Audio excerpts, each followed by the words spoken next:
Live from Athletic Culture Stadium in Springwater Township, Baycats TV presents the Canadian Baseball League. And this afternoon, it's the final game of the 2026 regular season for the Barrie Baycats as they take on the visiting Chatham-Kent Barnstormers. Good afternoon, everyone, and welcome. I'm Davy along with Julius Hern. Thanks so much for joining us on this beautiful Saturday afternoon. Well, it's been a long and frustrating year for the Chatham-Kent Barnstormers, who finished 2 games above 500 a year ago. They come into this weekend looking to avoid last place in the CBL standings. Some bright spots for the team include Yushinoda, who had an outstanding season, leading the team in home runs and RBIs, but overall, just not enough roster depth, Julian, for this team to be playoff competitive. Yeah, you look at this team and their season, they had a lot of injuries. You could argue their 4 best players were down because of injury and missed pretty much the entire second half of the year, so not a whole lot to play for this afternoon except for pride, just trying to finish the season on a winning note. But you look at some of the guys who've stood out in that second half despite the injuries. Julian Monks really stands out to me coming into this game on a 12-game hit streak, looking to continue that and end the season again on a high note. The Barrie Baycats will play a must-win wild card game next week. That has been determined. And for the Baycats, this may seem like an inconsequential game here this afternoon. However, after a flat outing last night in Hamilton, super important for this team to get some momentum and end the regular season with a win here today. Yeah, this is more of a kind of a mental reset game, just trying to end the regular season on to give it a boost of confidence ahead of that wild card game. I think that's going to mean the most to this team. We talked to Josh Matlow pre-game. He said the month of August has really been kind of like a yo-yo, alternating wins and losses. The offense has kind of felt flat, inconsistent. But someone who's been really consistent as of late for Barrie, Francisco Hernandez. And you can kind of say that about his whole season. Coming into this one, a 12-game on-base streak, and a guy that's really kind of been the MVP for the Baycats offensively this year, and he'll try to prove it again this afternoon. All right, we're moments away from the opening pitch. It's the Baycats and the Barnstormers here at Athletic Culture Stadium. With the starting lineups for Barrie, here's public address announcer Rob Daniels.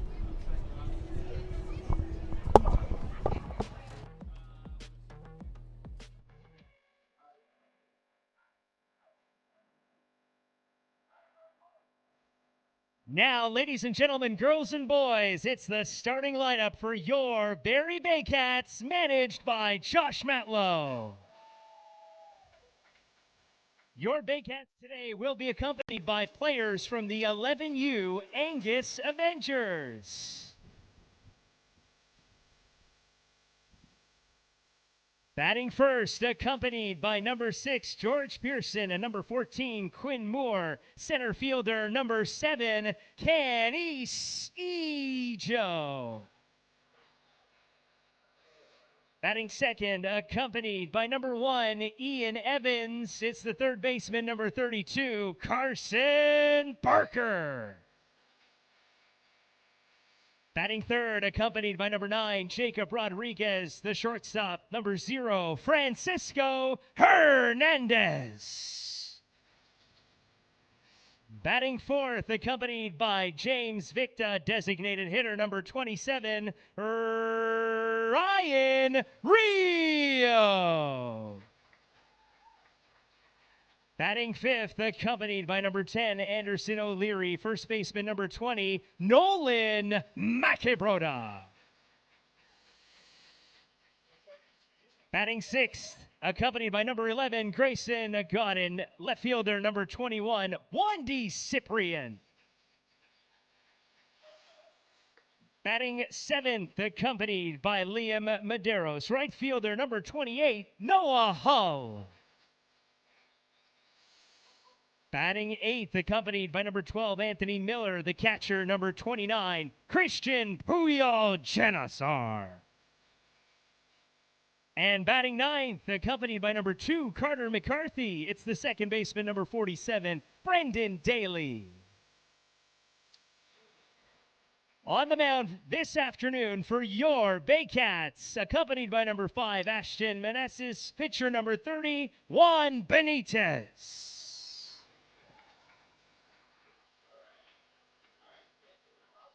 Hi there, fans. At this time, we ask that you please rise, if you are able to, and kindly remove your hats for the playing of our national anthem. Thank you.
the final game of the 2026 regular season for the Barrie Baycats. And if we're back next week, it will be playoff baseball here at Athletic Kulture Stadium. Of course, that will all hinge on the outcome of the wild card game between the Baycats and a team yet to be determined. Really good crowd here on this beautiful Saturday afternoon, and either way, whether this team returns home next week or not, certainly the Baycats want to send these fans home happy with a win and some good baseball here to close out the season. Yeah, absolutely, and obviously with this potentially being our final home game of the season, definitely all the more reason for these fans to come out and for the Baycats to have a good showing in front of this crowd would be a huge boost ahead of the playoffs beginning next week. Let's look at the starting lineup for Dom Donnell's Chatham-Kent Barnstormers. The leadoff hitter is designated hitter Thomas Richards. Batting second is the third baseman Julian Monks. The first baseman is Owen Constantino, and he bats third. Cleanup hitter is catcher Yushin Oda. Carter Clairhout is in left field batting fifth. Aiden Van Enkevort is the second baseman batting sixth. The number 7 hitter is shortstop Spencer Morin. Lee Kusera is in center field batting eighth, and the number 9 hitter, the right fielder this afternoon, Bo Buckley. And on the mound for the for the Barrie Baycats, Juan Benitez coming in with a 3-4 record, looking to potentially have this a win today would make a 500 record on his season. He has not ended a year below 500 in his time with the Baycats. Coming in with a 5.73 ERA, he struck out 40. Really did a nice job being able to limit the walks this year. He had a couple his last start against the Brantford Red Sox, but only 10 on the year through 66 innings, and a really nice 1.44 whip to go along with that. So he's coming off 3 straight quality starts, and he's looking for another one this afternoon. Yeah, it's been a tough year for Juan, certainly by his career numbers. This has been a little bit of an off season for him, and the Baycats pitching has been very strong behind him with Saul Vasquez and Frank Garces kind of anchoring this rotation this year. But this is an important start for Juan to finish the season with another quality start. As you mentioned, he's had a few of them now in a row, and he will definitely be an important part of the Baycats pitching rotation should this team make it to the semifinals. Yeah, the only question is how far he's going to go this afternoon, yet to be determined, but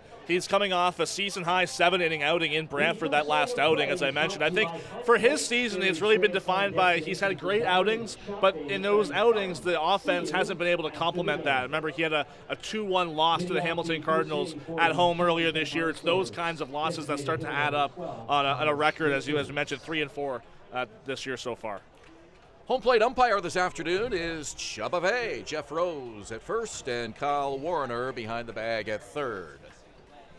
On this beautiful Saturday, 4:09 first pitch from Juan Benitez coming up, and it's a first pitch strike. We do have some cloud cover, but really no chance of rain, or so we're told, as we head through the afternoon here today. That cloud giving these fans some nice shade. This one lifted high to center field. Easy catch for Canisijo, one away. And we'll give it the defense here for the Barrie Baycats. In the outfield, Wandy Cyprian gets the first start in left field on his year. He had a brief appearance last night in Hamilton in the outfield. Canisijo back in center. In right field, it's Noah Hull. Carson Barker, a late addition to the lineup. He's at third base. Francisco Hernandez at short. Brendan Daly back at second base. And the Gold Glover, Nolan Macabrota at first, with Christian Puyol-Genesar behind the plate. So Julian Monks, the third baseman this afternoon, after a last-minute switch. He was originally in at second base when Robert Mackey was scratched from the lineup. Monks moved from second to third, and he'll bat second here behind Richards in the lineup this afternoon. 1-0 pitch from Juan Benitez, and it catches the outside part of the plate for a strike. Wind blowing in and slightly from right to left this afternoon, but definitely in. Had some gusty breezes this afternoon. There's another strike.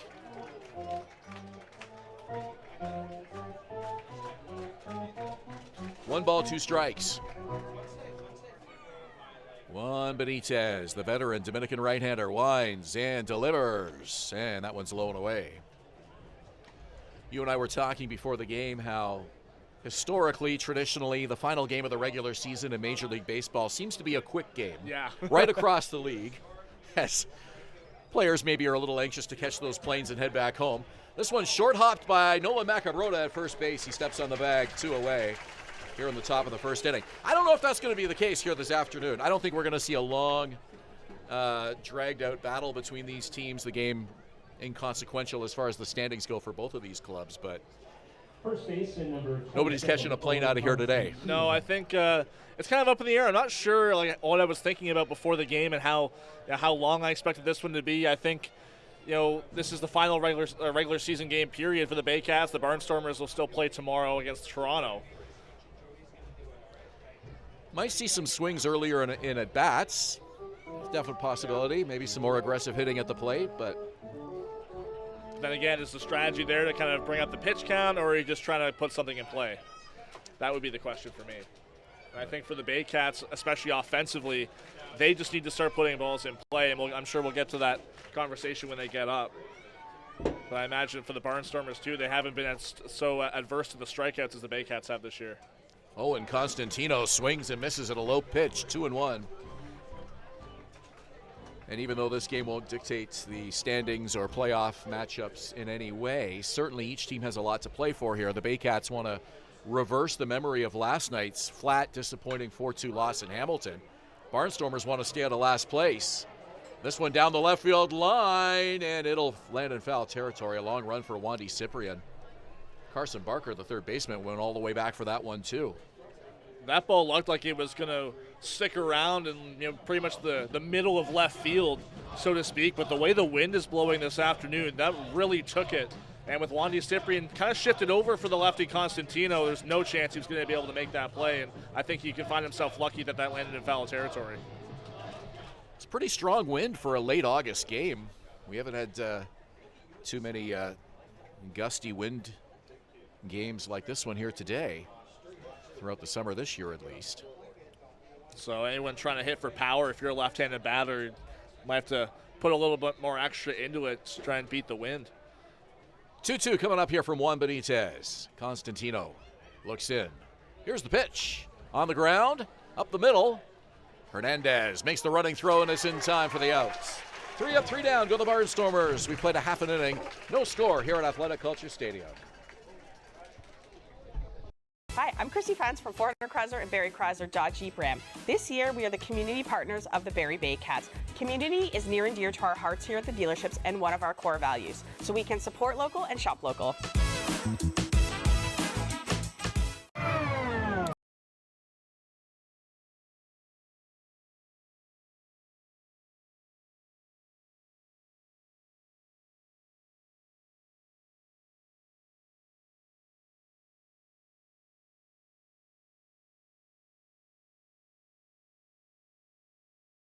Go to Reno Liquidation Depot, where you'll find vanities, flooring, toilets, exterior doors, and so much more.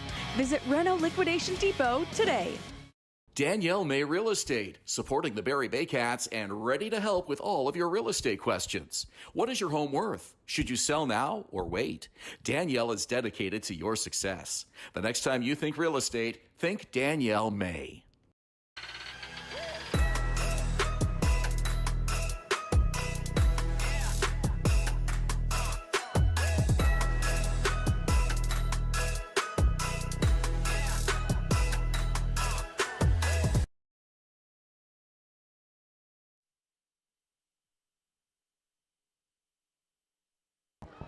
Welcome back to Athletic Culture Stadium. The first inning of play is brought to you by Park Place, Barrie's Grand Slam destination for dining, shopping, and fun. See you after the game.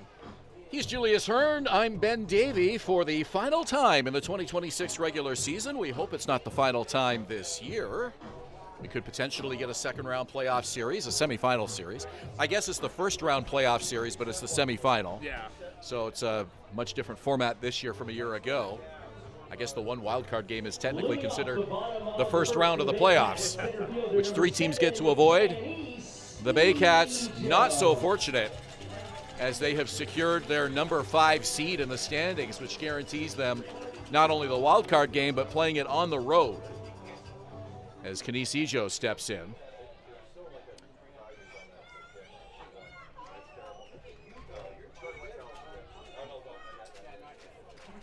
On the mound is Mizuki Akatsuka. We'll tell you more about him in a moment. The lineup for Barrie: Canisijo leading off, Carson Barker bats second, Francisco Hernandez, the shortstop, batting third, Ryan Rio, the cleanup hitter, and DH. As Akatsuka deals the 1-0 pitch, swing and a miss by Ijo. Macabrona hitting fifth, Wandy Cyprian in left batting sixth, Noah Hall Christian Puyol Genosar, and Brendan Daly rounding out the order for the Barrie Baycats this afternoon. Kenise Ejo struggling at the plate. That's no secret. Swings and misses through a fastball. It's now 1-2, and definitely would love to end the 2026 regular season with a strong game here in front of the home crowd and take it into, hopefully, the playoff series following the wild card game. 1-2 coming up to Ejo. He lays off the pitch, and it's just outside. Laying off some of those close pitches with 2 strikes definitely has to be an important part of Ejo's mindset when he's struggling with a high strikeout total this year. He struck out 21 times over his last 7 games. And he swings and misses through that one. So a strikeout for Akatsuka, 1 out in the first. And before we touch on Akatsuka, give you the defense for the Barnstormers. Carter Clutterhouse gets the start in left field. Nico Serra in center. Bo Buckley, we saw him play second base against the Baycats on Tuesday night. He's in right field. Julian Monks at third. Spencer Moore at short. Aiden Vinenkavort at second base, a late addition to the lineup. Owen Constantino at first base, and Yushin Oda behind the plate. We mentioned the Barnstormers had a last-minute change at third base when Robert Mackey was scratched from the lineup. Exact same situation for the Baycats. Carson Barker, a last-minute addition at third base, with Brandon Hernandez taking the day off for precautionary measures, so that moved Francisco Hernandez from third to short. Brandon did play the first half of last night's game in Hamilton. He's been dealing with a wrist injury for the better part of August, and it's really been hurting him at the plate. He can still throw, but he just hasn't been able to put the swings in. Hit weakly to the right side, and the throw over from Vinenkavort is in plenty of time. 2 quick outs here for Mizuki Akatsuka. I'll touch on Akatsuka a bit before we get out of the first inning. 1-6 record. He's lost 6 of his last starts, so it started off really strong. It's been a really rough second half of the season for him. A 7.24 ERA over 59 2/3. 70 strikeouts on the year. He's been able to limit the walks to just 18. But when hitters put the ball in play against him, they're hitting .429. Switch pitcher. He likes to predominantly go with his right arm. But I was talking to Dom Donnell about the switch pitching situation, and he said you might start to see him throw a little bit more left-handed this afternoon to kind of close out the year. 1-0 pitch. Fouled off to the right side by Francisco Hernandez, the shortstop this afternoon. Francisco has been moved around quite a bit with the injury to his brother at short. When everyone's healthy, he's the team's everyday second baseman. Akatsuka delivers, and it's a foul tip for a strike. 1-2.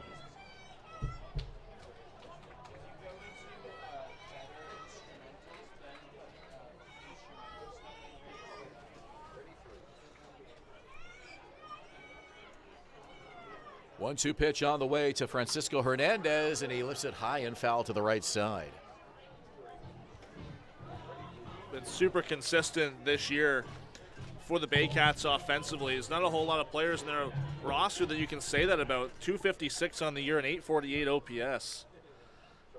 You have to make an argument for him being considered the team MVP this year when you consider that consistency that you mentioned. A swing and a miss by Hernandez. So 2 strikeouts for Akatsuka. And the Baycats go quickly and quietly in the bottom of the first inning. No score between the Barnstormers and the Baycats here in Springwater Township. Thinking about doing a renovation but don't know where to find the best prices and quality? Go to Reno Liquidation Depot, where you'll find vanities, flooring, toilets, exterior doors, and so much more. Visit Reno Liquidation Depot today. The juice is the best way to add zing to your Jersey Mike sub. Real red wine vinegar and olive oil blend. And I like a lot of juice. Pour it on. Go ahead. Go on. I can take it. Step up to the plate at Park Place. The latest fashion, delicious dining, exciting entertainment. Hungry after the game? Stop by one of their patios or grab a sweet treat for a grand slam of flavors to satisfy every craving. Park Place, where every visit is a home run.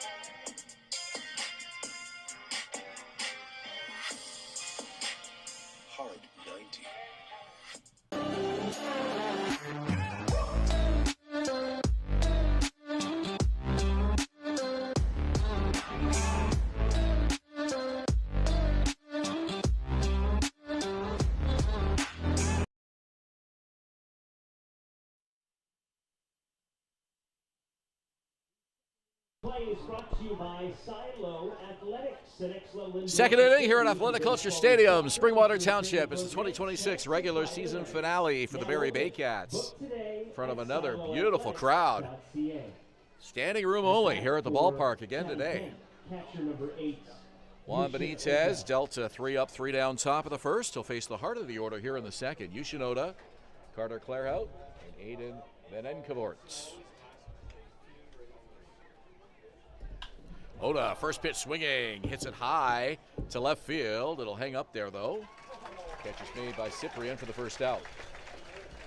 Josh Matlow told us before the game, he told us what kind of the pitching plan was for this ball game. Maybe the last regular season game. Expect Benitez, he might not pitch after this inning, trying to get a couple bullpen arms, some action. Ronnie Rosario is warming up. He could go, he needs 4 innings to qualify for playoff play.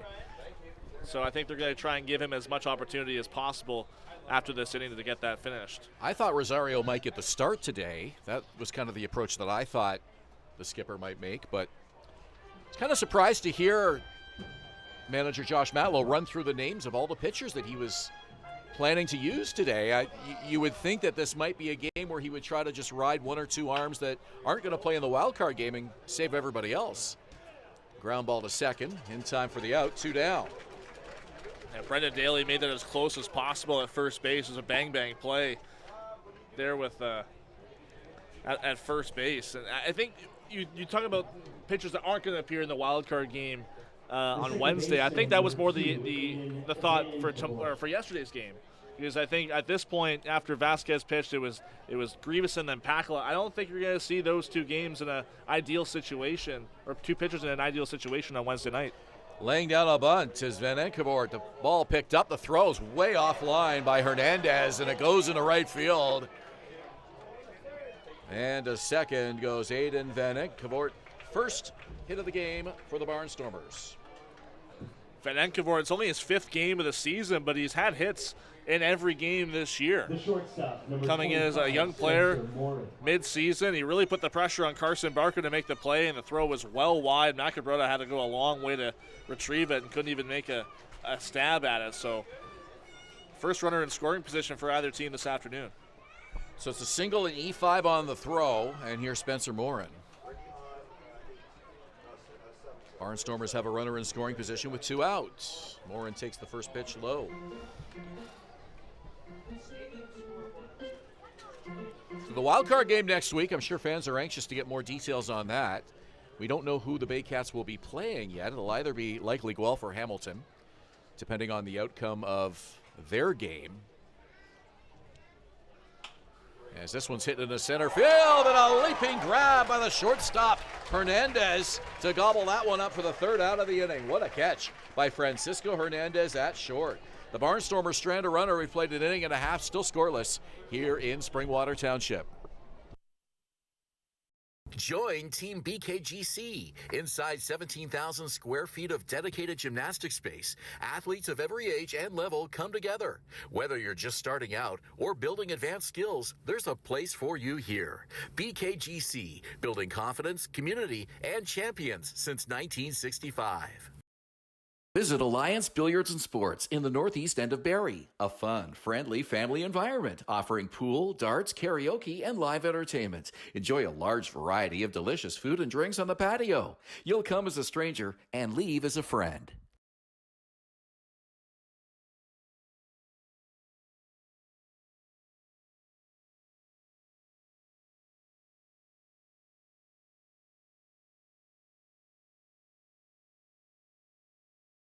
Barry, this one's for you. My name is James Anderson, owner of Sinclair Sports Medical Center. We find what's actually going wrong with your body, and we make a plan to fix it. And I've spent years helping people in this city move better and hurt less. We want to help you feel like yourself again. Come see us, and let's get you back to living your best life.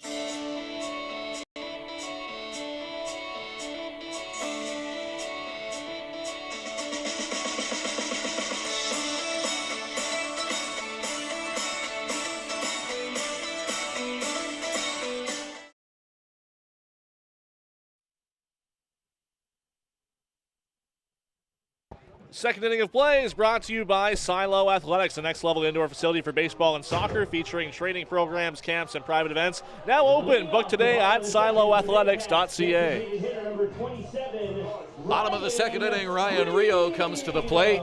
We've had just 30 pitches so far in an inning and a half. It has been a quick start to this game. Rio, Macabrota, and Cyprian due up for the Baycats in a scoreless tie.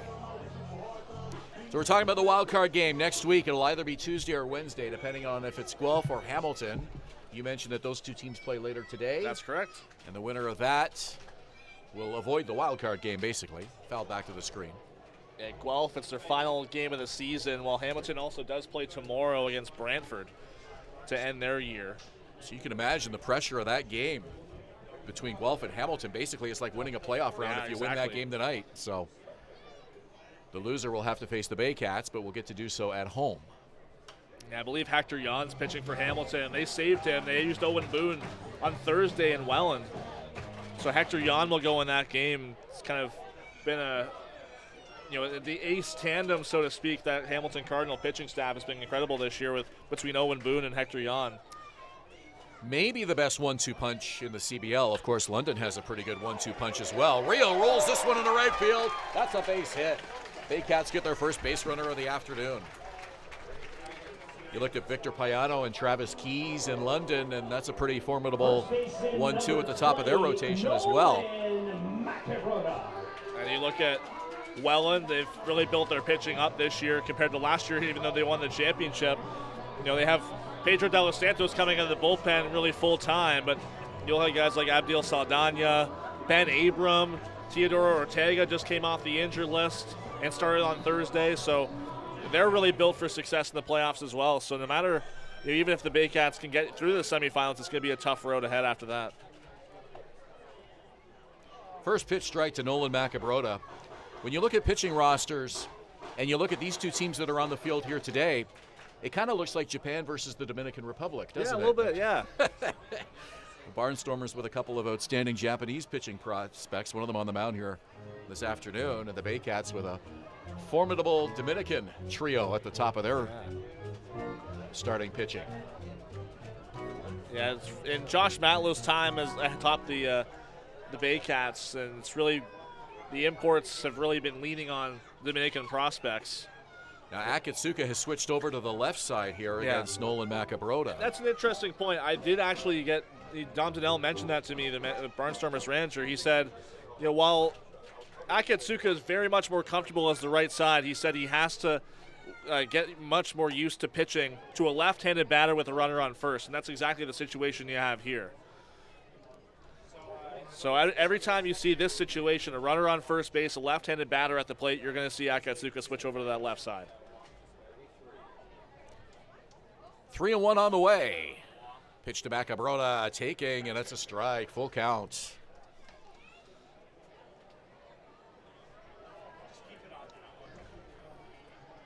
Don't expect Rio to be off on the pitch or even be participating in a hit and run or anything like that. He's had a bit of a knee issue that took him out of yesterday's game for a pinch runner. On the ground, right side. They go to the shortstop for the force out there to get Ryan Rio for the exact reason you just mentioned, the slower runner of the two. They get the lead runner. So Rio is retired, 4-6. Macabrota on the fielder's choice. And here's Wandy Cyprian.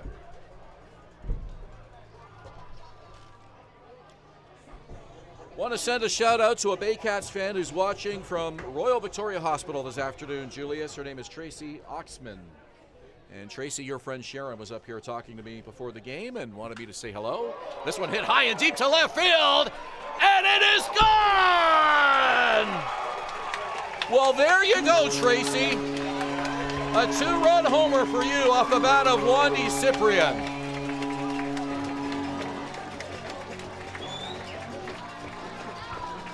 How's that for a little get-well message from the Barrie Baycats? I think that was a perfect response. And no doubter for Wandy Cyprian. 2-0 Barrie. We're in the bottom of the second inning. Well, I know Tracy is all smiles. Wandy Cyprian might be her favorite Barrie Baycat now. Man, you saw that fastball from Akatsuka in the first pitch, and he zeroed in on it. Perfect swing and a perfect home run cut to give the Baycats an early lead. You know, I'm going to have to tell that what just happened to Wandy after the game. I have to tell him that. That just gave me goosebumps, actually. Pretty incredible. He crushed that one over the left field wall. That was a no-doubter. So Sharon gave me a whole list of names she wanted me to read out, and I wasn't able to write them all down. But Tracy, I can tell you that a lot of your friends and family are pulling for you for a full recovery, and we certainly wish you all the best.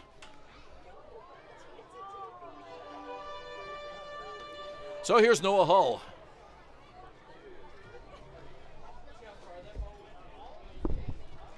That was just one of those goosebump baseball moments that you can't script. Home run puts Cyprian in the tie for the team lead in home runs as well. 0-2 pitch on the ground, foul. Baycats were unable to score until the 7th inning last night in Hamilton. It was a frustrating night for the offense, facing Caleb Sorosky, a relief pitcher, making just his 2nd start of the season.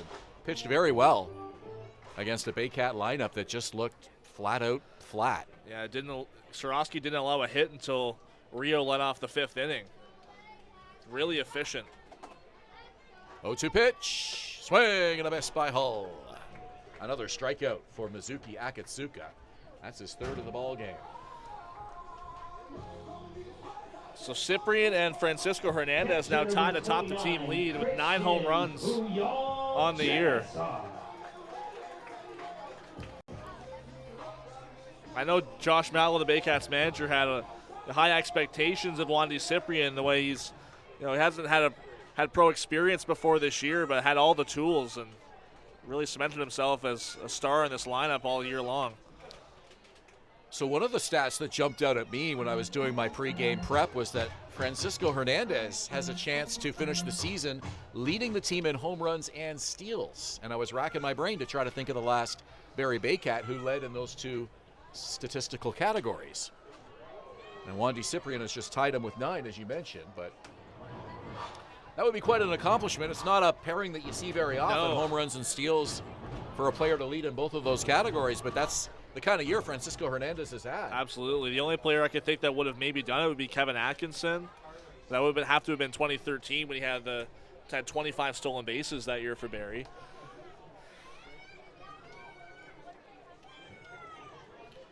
Tim Clark, if you're watching, you're welcome to text us or send us an email. He is the Baycat librarian when it comes to historical stats. He goes way back into the archives and digs up all kinds of information for us.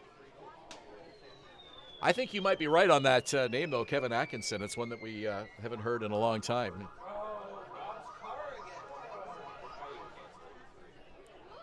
That's what makes, you see statistics in Major League Baseball, like the 40-40 club, and then Shohei Ohtani outdoing himself with a 50-50 club. That's what makes those kind of pairings so special. 1 ball, 2 strikes. Like in a full Major League Baseball season, having a player hit 40 home runs and have 40 stolen bases is very, very rare. I think what makes it especially dangerous is that, you eliminate the idea of walking a guy, intentionally walking a guy who's a home run hitter, if you know that they're going to be a threat to steal by putting them on. 1-2 lifted foul. Good at bat here by Christian Puyol-Genesar. Totally changes the makeup of the at bat when you are less able to pitch around a guy. Yeah. All the more motivation to keep him off base. 1 ball, 2 strikes. Akatsuka, 3 strikeouts in the game so far, looking for number 4. And it's hit on the ground, in play to second. And the throw over is in plenty of time. But a 2-run homer by Wandy Cyprian gets Barrie on the board. It's 2-0 Baycats through 2 here at Athletic Culture Stadium.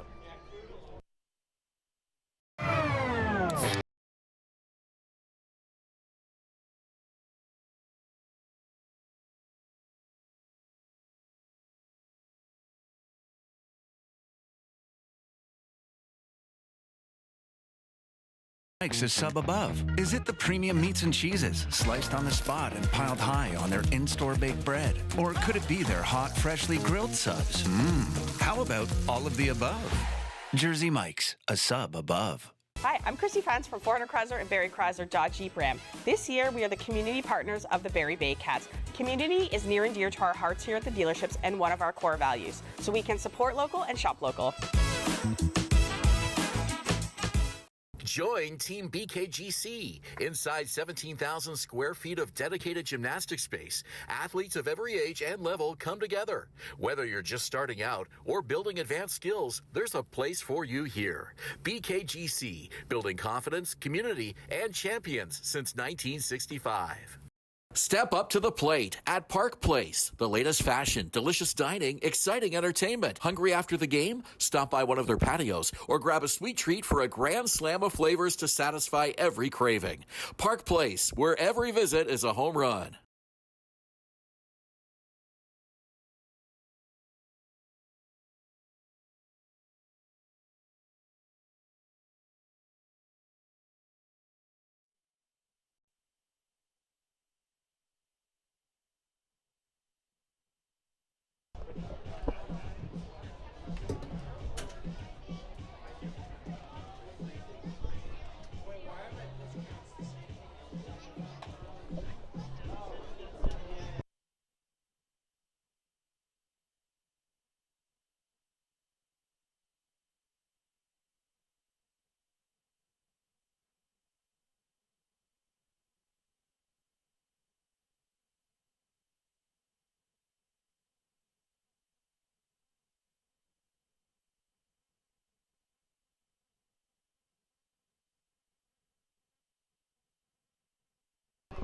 Baycats and Barnstormers head to the top of the third inning, and it's a 2-0 Baycats lead. Barrie making their first pitching change of the afternoon. It'll be Ronnie Rosario, a late season addition to this Baycats roster, and Baycats needed some pitching, and he stepped in at just the right time. Yeah, it seems like Josh Matlow, the Baycats manager, sticking to the game plan in terms of managing his bullpen and his arms ahead of the playoffs. Rosario, it's his 7th appearance of the season. He has started twice. He's only gotten in 10 innings this year, an ERA of 9. He needs 4 innings to qualify for postseason play. So Josh Matlow giving him, as I mentioned earlier, every opportunity to try and reach that point in this final game of the season. I'm not sure any of these Baycat pitchers are going to throw more than 2 innings today, but if there is one who likely will, it's Ronnie Rosario, who still needs to qualify with the innings for the postseason. But other than that, you got a do-or-die wild card game ahead of you, and all hands need to be on deck. All arms need to be ready as far as pitching goes. I believe Chubb Ave, the home plate umpire, just charged the Baycats a mound visit. I didn't see anybody go out there and talk to him during the warm-ups, but Puyol Genesar must have before the first pitch. Well, he was late putting the gear on because, of course, he was the final out of the previous inning. Noel McGarry-Doyle was behind the plate catching his warm-up, so maybe Puyol Genesar took advantage of that to make a quick trip to the mound before settling in behind home plate to catch the remainder of his warm-ups. Quickly 0-2 here to Lee Kucera.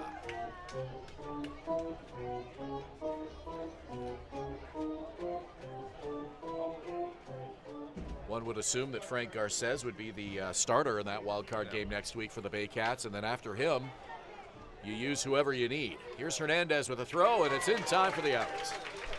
That has been confirmed. So will be Garces for the wild card game, and then if Baycats can advance from there, it'll be Vasquez for game 1 of the semifinals, and then Juan Benitez would start Saturday for the would-be game 2. Right fielder number 99, Bo Buckley. So here's the number 9 hitter, Bo Buckley. You only pray that you can get through that wild card game without having to use too many arms, because the other team has been resting, and you got to face them with some guys that have thrown just a couple of days earlier.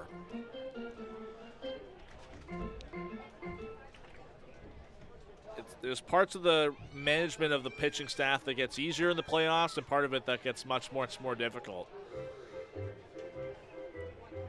I think in the sense where you know where your off days are.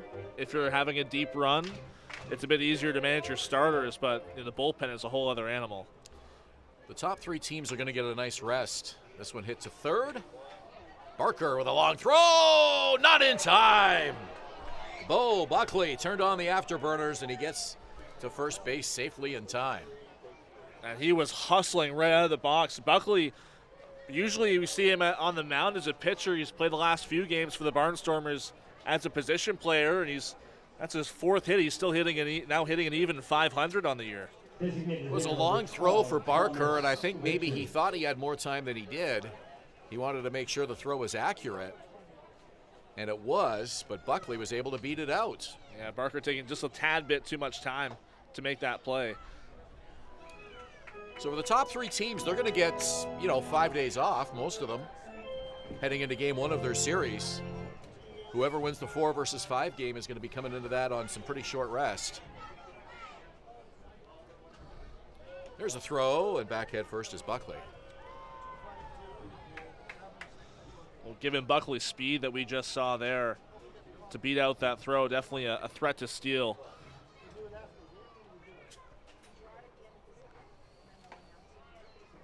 A called strike. Barnstormer dugout not happy with that call. 0-2.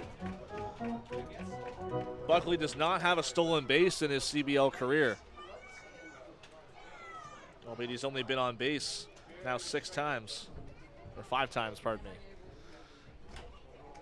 Hit weakly to the mound. The throw is there. Runner advances 2 down.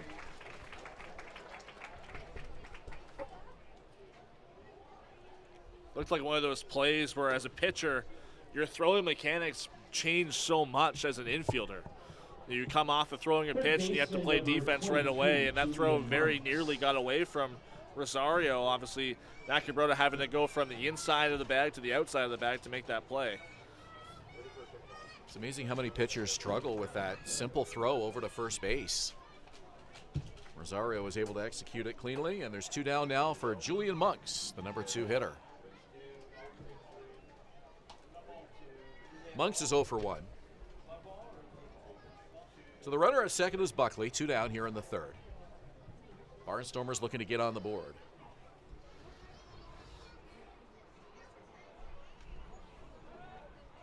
And now stepping off is Rosario as he looks the runner back. There's nobody there to take the throw. Yeah, it's not really much of a hole there from Brendan Daly. He moves in a couple paces, but not explicitly looking for a throw over, it seems like. Now Daly sneaking in a little bit, goes back, and the pitch is a strike. 1-1.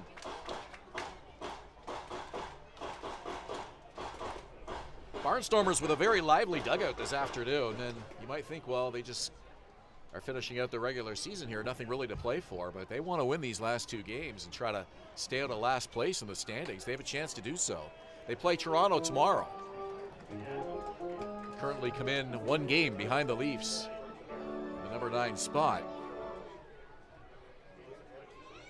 Obviously, there's a lot to build on for this Barnstormers group, and I think ending this season on a high note, giving the team some pride to stick with them in the offseason would be a good start. Unfortunately for those 2 teams, there's no playoff spot at stake with the new format. There otherwise would be. You'd have 2 teams fighting it out for the number 8 seed. But I think it's been well worth the trade-off for all the excitement that we've seen in the battle for the 3, 4, and 5 spots. Been quite a bit of separation between 5 and 6 in the standings for some time, but certainly these teams trying to stay out of the wild card position has been exciting to watch. Little chopper to second, and the throw over from Daly is in time for the out. Monks is retired. Barnstormers trying to runner. We played 2.5, 2-0 Barrie.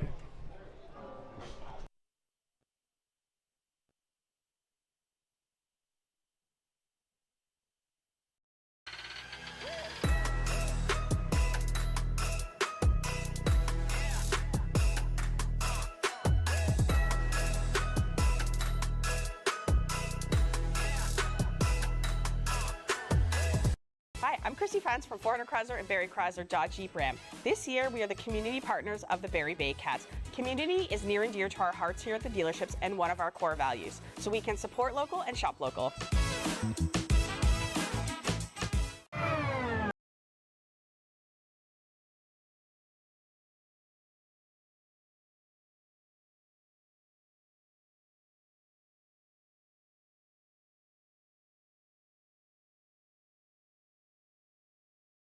James Anderson, owner of Sinclair Sports Medical Center. We find what's actually going wrong with your body and we make a plan to fix it. And I've spent years helping people in this city move better and hurt less. We want to help you feel like yourself again. Come see us and let's get you back to living your best life.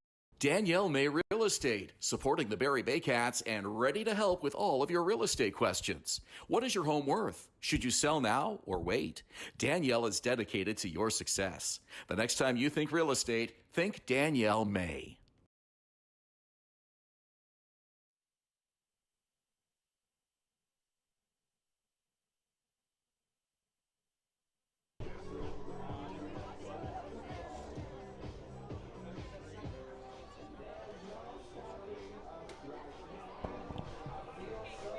Welcome back. The Baycats holding a 2-0 lead over the Chatham-Kent Barnstormers, and this third inning of play is brought to you by Render 3D Quick, the #1 architectural 3D rendering company in Canada, working with thousands of builders, developers, architects, and more. So unfortunately, during the commercial break, our viewers at home don't get to see the warm-up tosses, especially in this case with switch pitcher Mizuki Akatsuka on the mound. We were watching him just to see how many warm-up tosses he takes from the right side, how many from the left, and he starts off on the right side, then he took 2 or 3 from the left, and then finished back on the right, which is the predominant side that he pitches from. Although we did see him throw from the left side against left-hander Nolan Macabrota. Daly fouls it back for strike 1. Yeah, it seems to be, when he was with the Hamilton Cardinals, it seemed to be a bit more of a split between right and left with him. But as he's been with Chatham-Kent, leading a little bit more to his right side this year and last year. But I think now with Don Donnell trying to help him out a little bit to refine the left side, he's building it up a little bit more as the second half of the season continues on. And I think it's more of a situation-by-situation basis where he'll switch over to that left side. The glove that he uses, I'm sure, is custom-made. I'd love to take a look at it. And I can only imagine how much attention to detail must go into that, having to switch hands with it. Swing and a miss by Daly. The throw down to complete the strikeout, 1 away. I think the question for me is how many of those kinds of gloves would you have in your bag? How many of the gloves are you planning to throw with both arms with? Well, you'd have to have minimum 2 because you wouldn't want to be stuck without one if you needed the second one, but or you'd have to have everything on deck to have that glove relaced on a moment's notice. Yeah. Here's Kanisijo, swings and misses. Akatsuka blew that first fastball by him. Ijo, obviously, we've talked about over the last few weeks that he's just been struggling with the strikeouts. He wasn't even able to catch up with that one.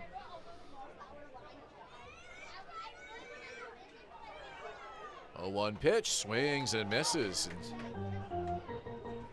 Good speed variance there by Akatsuka. Ijo's been chasing a lot of pitches out of the zone with 2 strikes. Now in the last at bat, we saw him lay off a pitch that was away with 2 strikes. Let's see what Akatsuka gives him here. 0-2 on the way. He lays off and it's a called strike 3. 2 more strikeouts for Kanisijo this afternoon. 2 down. And here's Carson Barker. Third baseman number 32, Carson Barker.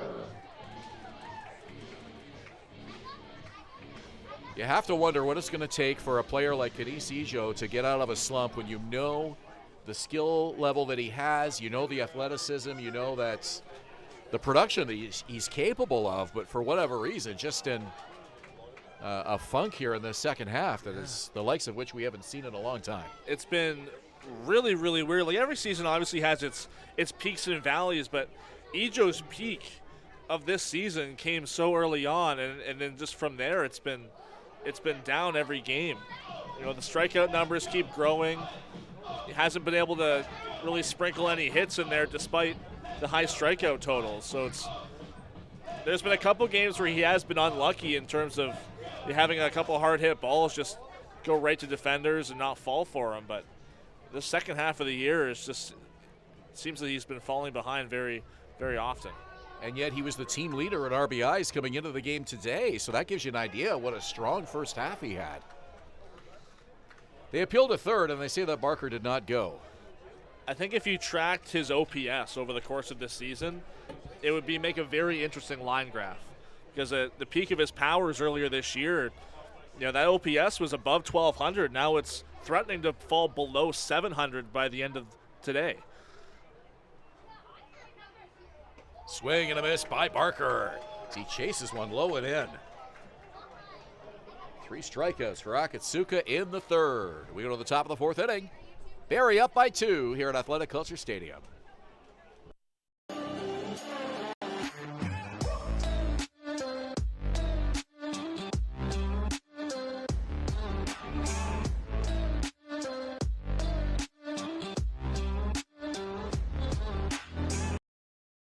Thinking about doing a renovation but don't know where to find the best prices and quality?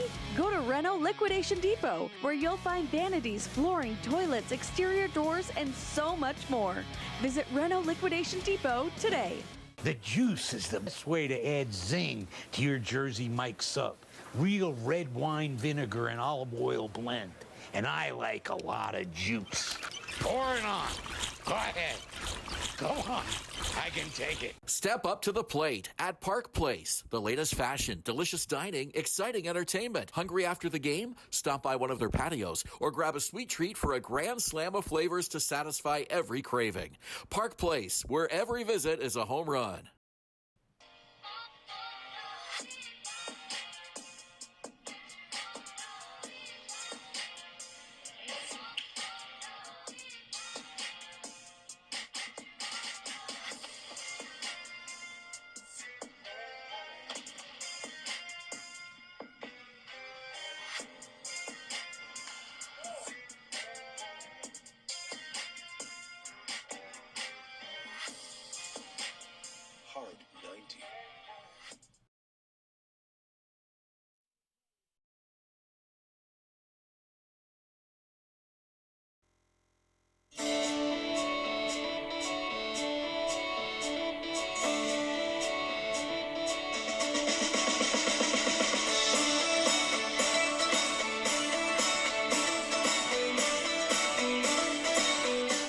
Join Team BKGC. Inside 17,000 square feet of dedicated gymnastic space. Athletes of every age and level. Ben Davy, Julius Hern back, and a swing and a miss. Ronnie Rosario out for his 2nd inning of work. And a lead off the top of the 4th for the Barnstormers. It's first baseman Owen Constantino. This one lifted to left field, and a running catch by Wandy Cyprian, one away. And Rosario has retired 4 of 5. Here's catcher Yushin Oda. We saw Wandy Cyprian get a couple innings in left field last night in Hamilton, and talking to Josh Matlow, the Baycats manager, earlier this week, and we saw him start at third base last night and second base a couple times before that this year, and seems like from all I can gather from Matlow is he plans on having him back next year, but he needs to have his bat in the lineup more when he's not catching. It's about managing his health. Can't be having him catch 5 times a week. Having him at other parts of the lineup defensively will be able to keep his bat in the lineup more often. Called strike, and Rosario now has Oda 0-2. Yushin Oda having an outstanding year at the plate. 15 homers to lead the Barnstormers. 45 RBIs, leads them in that department as well. Takes a pitch, it's 1-2. 34 runs scored. I know the Barnstormers have had a very short lifespan as a franchise, but it's been kind of a record-setting year for Oda as well. 62 RBI, the all-time leader in the franchise. And this year, in terms of a single season, 45 coming into this game, which is also a single season record for the team as well. A lot of those records probably previously held by Seth Strong, I would imagine. Well, he's 1 home run away from tying Strong's record there. This one into the gap into right center field. Could be extra bases, and Oda's going to dig for 2, and he's in with a slide. A 1-out double for Yushin Oda.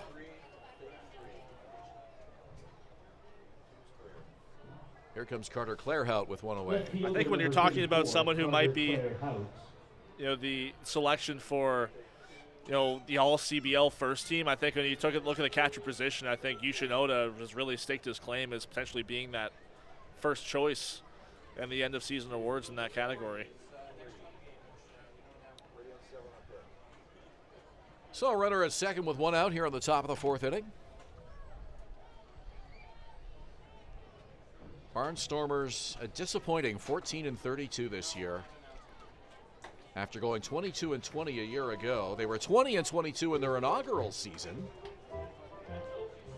which caught the attention of a lot of fans, having such a strong first year in the league and a franchise record for losses here in 2026 in their short history.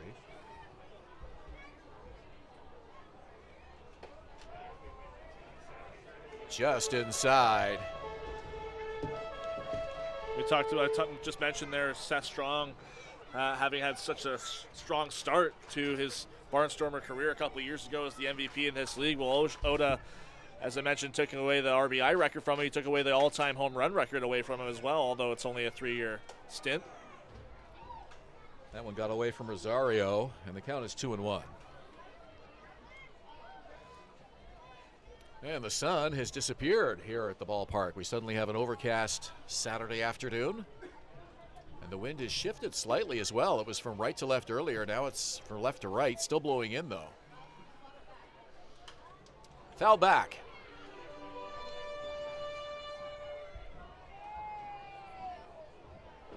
So it's a 2-2 count to Carter Clairhout. He's 0 for 1 today. It's been a welcome addition to this Barnstormers squad. Came in just before the signing deadline. 815 OPS, 17 RBI in the second half. 2-2, and it bounces up to the plate, and it's now a full count.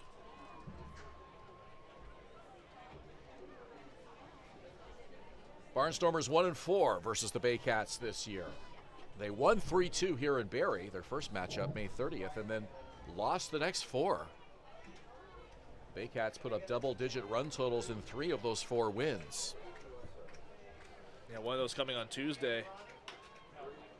A hopper to short, and unable to make the throw is the shortstop Francisco Hernandez. He just couldn't get it out of his hand. I think for Hernandez there, he had Oda on his mind too much. I think if he threw that, he knew that Oda was going to try and make a break for home plate. And with it being such a close play potentially with Clairhout legging that one out, possibly not even worth making the throw over to prevent maybe a mistake happening where Oda would then come in to score. Do you think that was an intentional decision not to throw over, or do you think he mishandled the ball? I think it was intentional. I think he made the play cleanly. And that one sails over the head of Van Enkevoort, and in to score is Oda with the first run of the game for the Barnstormers. 2-1 Barrie on a wild pitch.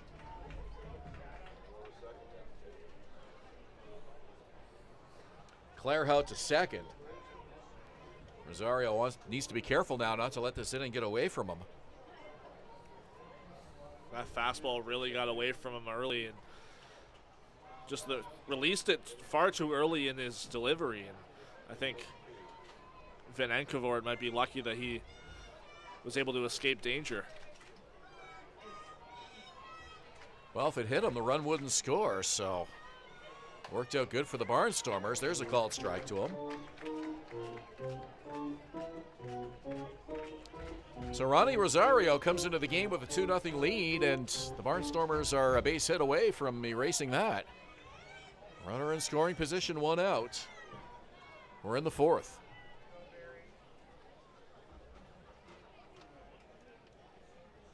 Pitch to Van Enkevoort. Just missed. 2-1.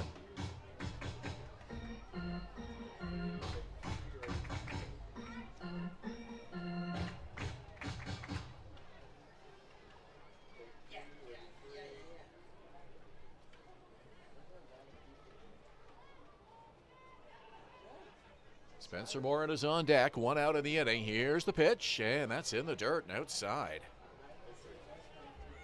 3-1. Rosario struggling with some control here in this 4th inning. Yeah, it looked like a curveball that he kept in his hand a bit too long. Just Obviously, he had some late break on the breaking pitch, but wasn't able to find the zone.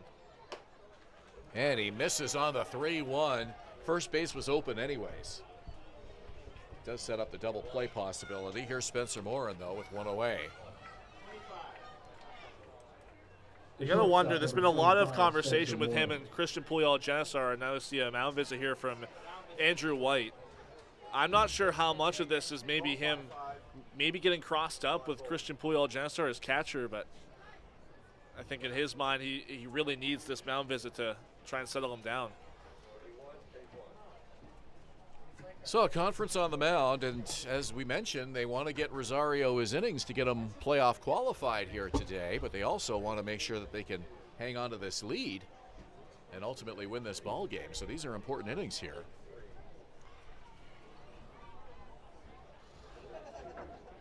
You know, all teams know you get in the thick of the playoff series, and those middle inning relievers can make or break a team. And the more arms that you have available in the bullpen, the better. And they need Rosario to be one of those arms. I think something key with Rosario, and we saw it when he started a game here a couple weeks ago. He had a great start. First 2 innings in particular were 3 up, 3 down, but then he got into his 3rd inning, and it really kind of fell apart from there. And it seems like it's coming a little bit earlier on in this outing. Yeah, this is just his 2nd inning this afternoon.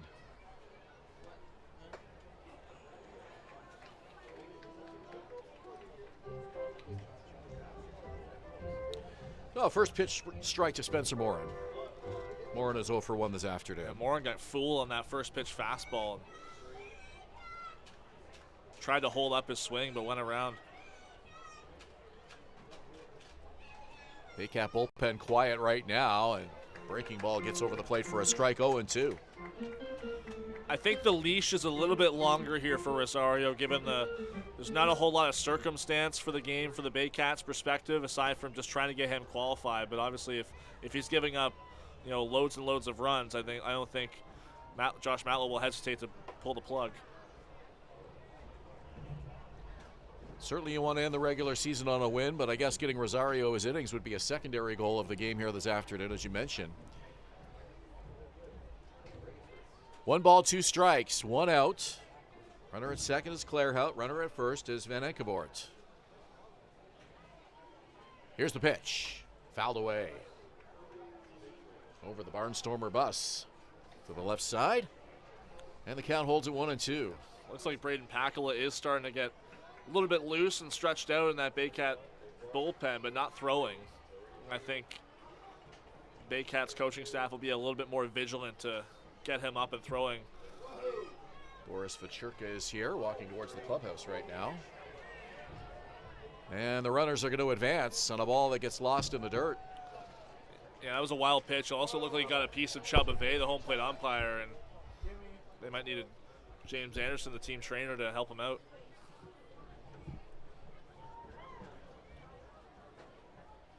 And Chuba Bay, the home plate umpire, is going to obviously get a few minutes here just to make sure he's okay. Well, that ball got spiked pretty far in front of home plate. Even Christian Puyallup-Genesar, who tried to block it, couldn't find where that ball went. Obviously, it got past him, and the only thing stopping it from getting to the backstop was it hitting Chuba Bay, and that's really the concern at this point.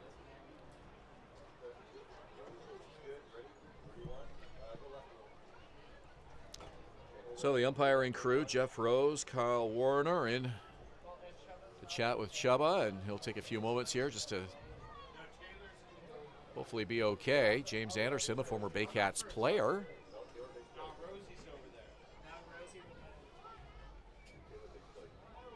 And both managers in as well to talk to the home plate umpire, Tom Donnell and Josh Matlow.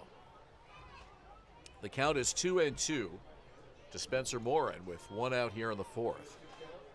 And once play gets resumed, the toughest part of that outcome of that pitch is that no double play in order anymore for Rosario. Really pitched himself out of having an opportunity to get out of the inning quickly. And now he's throwing with Carson Barker to try and stay warm at third base. I didn't see where that ball hit him, but it was in the dirt, and I guess it bounced up, caught him on the lower part of the leg somewhere, maybe the shin or the ankle. He hasn't really moved aside from kind of being doubled over in the initial aftermath.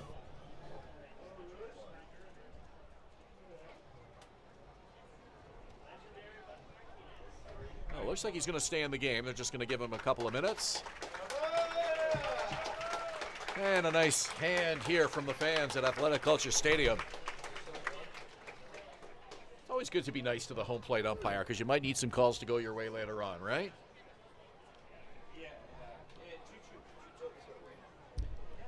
So it's a 2-2 count to Morin.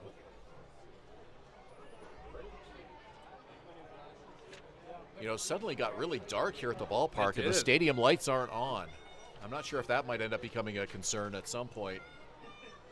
Normally you're not turning your lights on at 5 p.m. on a Saturday in August, but they might need to. No rain in the forecast, but definitely a lot of cloud cover. So we're told. Some dark clouds, though. 2-2 pitch on the way, and it's outside. See Carson Barker, the third baseman, playing in on that infield turf.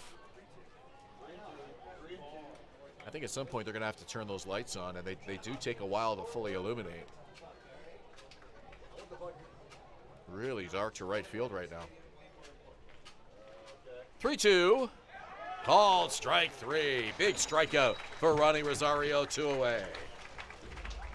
That's huge for Rosario, especially giving up a possibility for a double play with a wild pitch, and gives him a potentially easier set of circumstances to try and get out of this inning. Obviously, Lee Casera has been a clutch hitter for the Barnstormers, and in the past actually hit his first home run of the season in this ballpark earlier this year.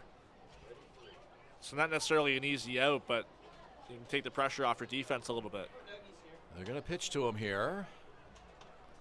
And a high fly ball to left field. Cyprian takes a couple steps back. It'll stay in the park, and he's got it for the out. The Barnstormers strand 2 in the top of the 4th. Barrie coming to bat, still leading 2-1 here at Athletic Culture Stadium.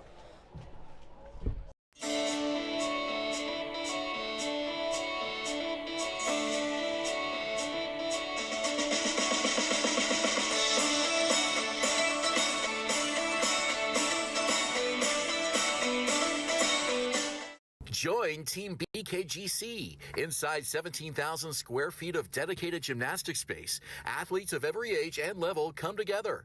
Whether you're just starting out or building advanced skills, there's a place for you here. BKGC, building confidence, community, and champions since 1965.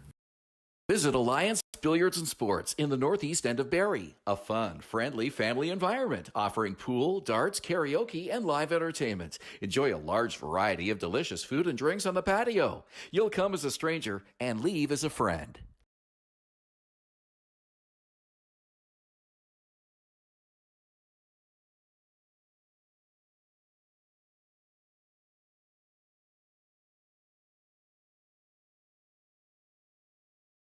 Barrie, this one's for you. My name is James Anderson, owner of Sinclair Sports Medical Center. We find what's actually going wrong with your body, and we make a plan to fix it. And I've spent years helping people in this city move better and hurt less. We want to help you feel like yourself again. Come see us, and let's get you back to living your best life.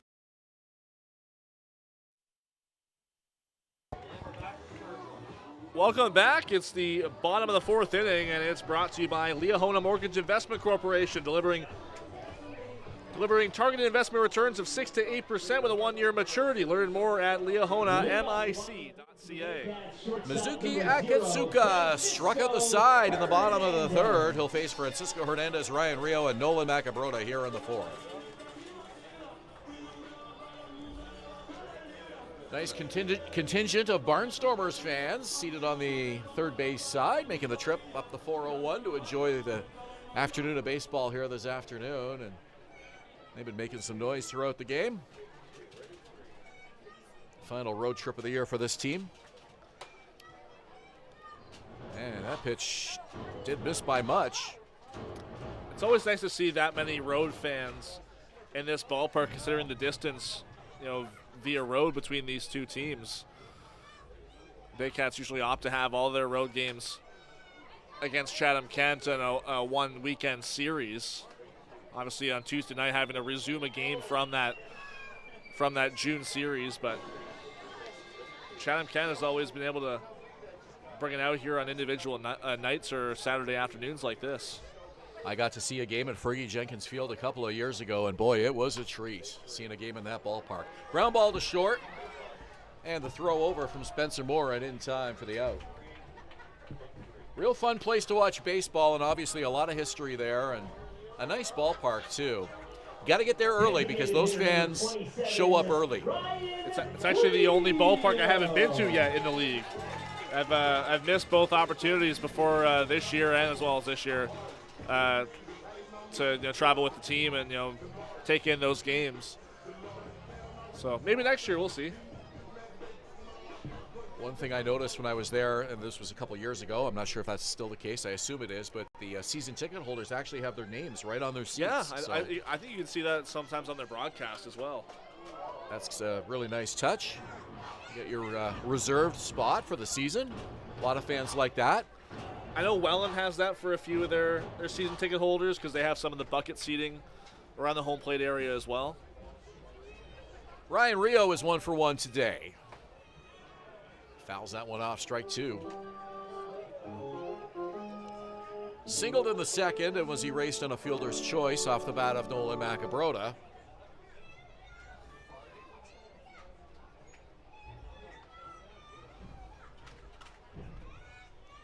Oh, 2 pitch coming up, and it's down low. Now you attended that game in Chatham-Kent because you went to the Canadian Baseball Hall of Fame, is that correct? Yes, yeah, we kind of made that a little weekend road trip, and yeah, it was fun. Really, really great to see some baseball on the road. Lively crowd too. 1-2 coming up, and it's a ground ball to short. Throw over by Morin is in time. 2 ground balls to short here in the 4th.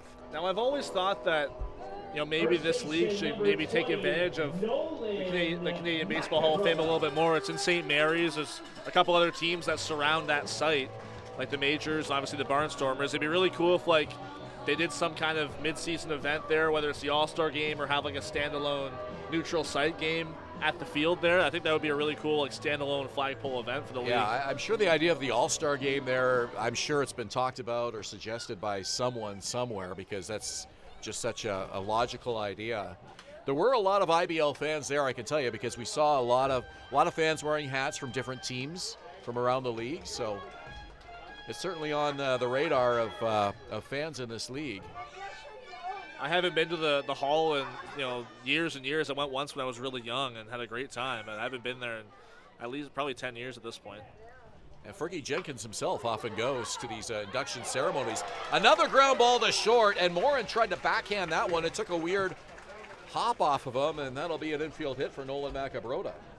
It was a hard hit ball and really kind of put it in the worst spot for Morin to have a play. Even if he was able to backhand that, it would have been a long throw. It might have taken him maybe a second and a half or so to kind of set his feet and make an accurate toss over to Constantino at first. So a well-earned hit there for Macabrota to keep this inning alive. So when I was at the Barnstormers game a couple of years ago, somebody was handing out pizzas in the crowd, and the fans were going absolutely nuts for these pizzas. Somebody had a huge stack of 7-8 boxes of pizzas, just randomly handing them out to the fans. And I took a close look, and it was Dom Donnell who was handing the pizzas out. He wasn't the field manager at the time, but that's interesting. Yeah, he was personally handing out the pizzas to the fans.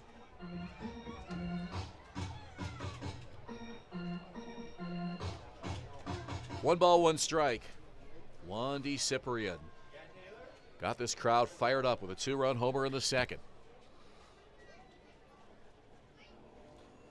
Macabrota at first. This one hit foul to the right side.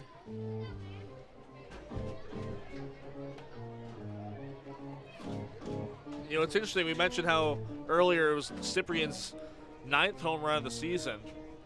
And considering the Baycats have really been the top 2, top 3 in the league in terms of home runs as a team, nobody on the team has hit double digits yet. Yeah, the power's been really well spread out. That ball gets away, but not far enough for Macabrota to advance.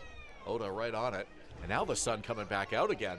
I was thinking they were going to have to turn the lights on a few minutes ago, but that's a pretty intense sun now that's hitting the field pretty hard. Well, even if you just look at who's in the Baycats lineup today, Macabrodo is on first base. He has 8 home runs. Cyprian and Francisco Hernandez with 9 each. Kenise Ejo with 8. Noah Hull with 8.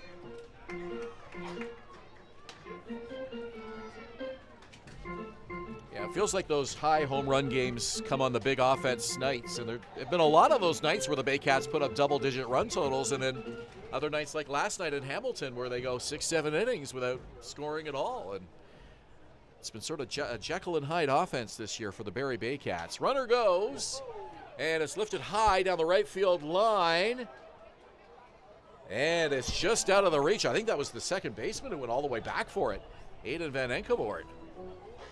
Had a long way to go. Bo Buckley, the right fielder, wasn't quite there. Yeah, they were shifted over pretty far with Cyprian being a right-handed batter, so a long way to go. And again, that one, the wind coming a bit further in, not from right to left, but kind of in from right field a little bit more. So the wind maybe taking that one a little bit toward that right side, just a tad to keep it out of the reach. Yeah, the wind has shifted a few times this afternoon, but the one consistent is that it has been blowing in. So it's a 3-2 count. Cyprian's ready. Here's the pitch. Down the line and foul. Talk about the home runs, and they definitely really come in bursts for the Baycats. Tuesday night was no different between these two teams in Chatham-Kent. Noah Macabroda, Noel McGarry-Doyle, Carson Barker, Francisco Hernandez, all homering in that game. Baycats made the most of that trip to Chatham-Kent earlier this week, and unfortunately just couldn't get much going against the Cardinals last night. This one hit off the inside of the bat to shallow center field, or right center at least, and it'll be caught for the third out of the inning. So the Baycats strand a runner. We've played 4. Julius will call innings 5 and 6 when we return. It's 2-1 Baycats here at Athletic Kulture Stadium.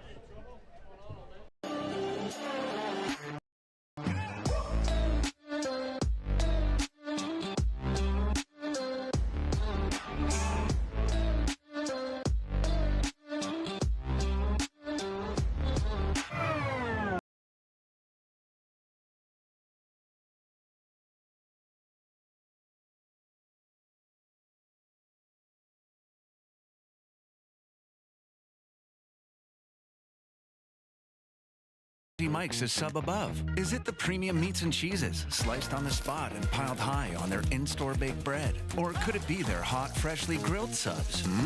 How about all of the above? Jersey Mike's, a sub above.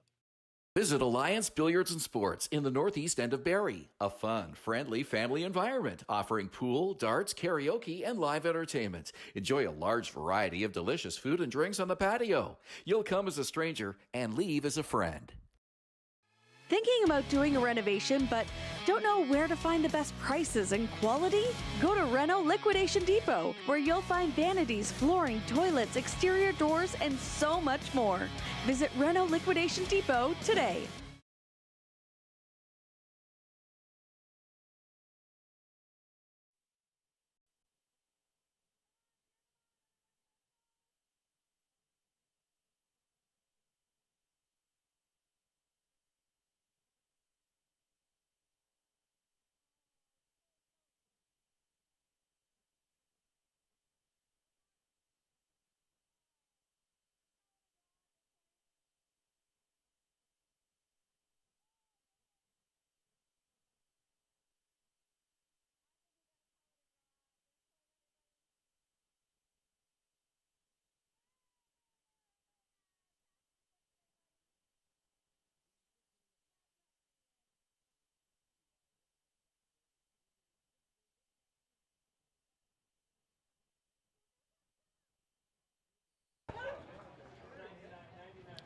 Welcome back to Athletic Culture Stadium. It's the top of the 5th inning. Julius Hern along with Ben Davy, our entire Baycats TV crew.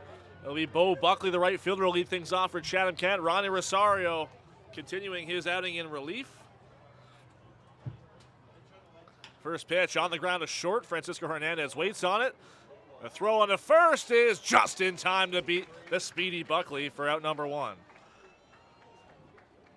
Buckley had beat out a ground ball to third for an infield hit earlier on in the ball game and made that one especially close as well, but he is the first out of the frame. Back to the top of the order now. It's Thomas Richards, then Julian Monks due up after him. Ronnie Rosario now an inning and 2/3 he needs left to qualify for postseason play. First pitch to Richards is outside.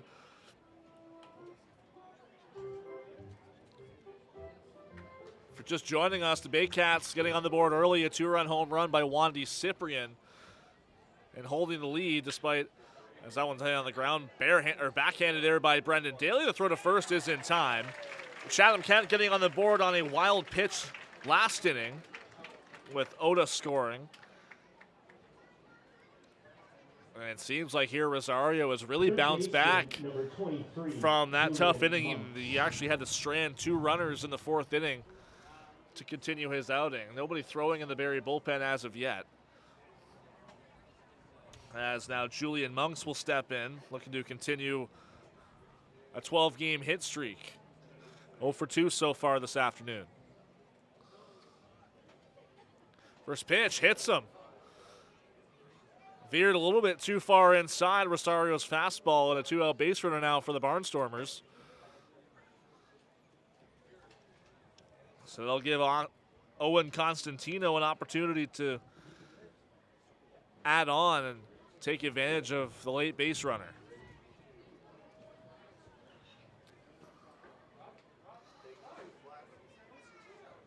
First baseman number 27, Owen Constantino. Constantino also 0 for 2 this afternoon.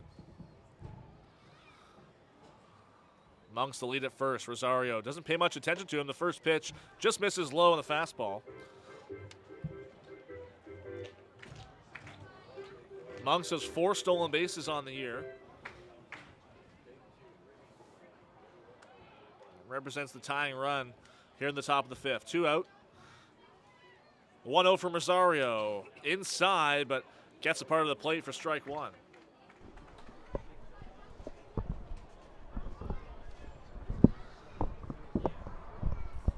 Dangerous Yushin Oda on deck if Constantino can reach here. The 1-1 pitch misses low.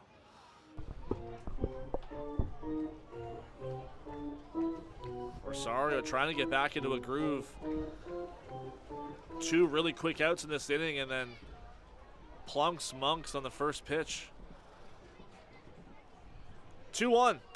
Popped up, and it's going to slice foul and get out of play on the left side.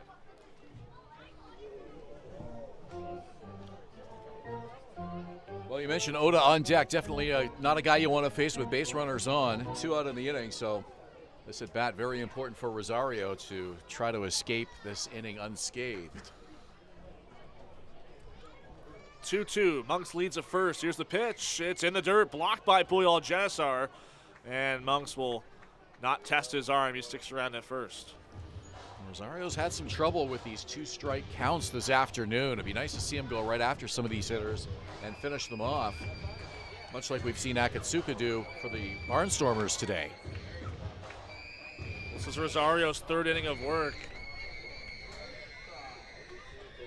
And he's only picked up 1 strikeout so far. Monks on the move. The pitch is inside. And Constantino works the walk, so it brings Yushin Oda up with a chance to do some damage for Chatham-Kent.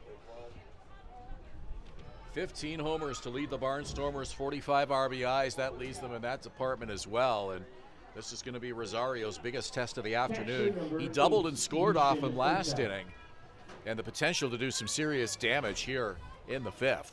Tying run in scoring position as Braden Pakla has now started to throw in the Barrie bullpen. Constantino at first, Monks at second. As Rosario looks in to face Yushin Oda. Brief look back at Monks. Here's the first pitch. It's an inside curveball. It gets to the backstop, and both runners will advance. Well, you speculated that maybe these two have been crossed up earlier in the game, and I'm not sure that that was the pitch that Puyol Genesar called for. He looked somewhat flabbergasted as he came back to the screen. Didn't look like that pitch was exactly where he was set up for. No, it wasn't in the dirt, so it seemed like maybe Poyle Genestar just not expecting a breaking ball, let alone that far inside to Oda. As there's Pakala there starting to warm up. He pitched last night in Hamilton. And that pitch has the potential to be very costly now. It puts 2 in scoring position. The 1-0. Inside again. 2-0 here to the Barnstormers slugger. Great take by Oda. He was looking for a pitch, and that wasn't it.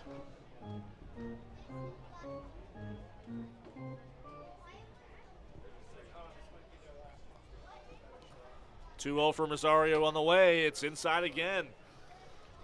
And we talk about this game being a nothing burger as far as the standings and the playoffs go, but it's a big game for Rosario, not only to get him qualified with the innings, of course, but a chance for him to prove that he can handle these high-leverage situations. And this is certainly one of those moments here with 2 in scoring position, 2 out, and your team up by a run. If you're going to pitch in the playoffs, you're going to run into situations like these.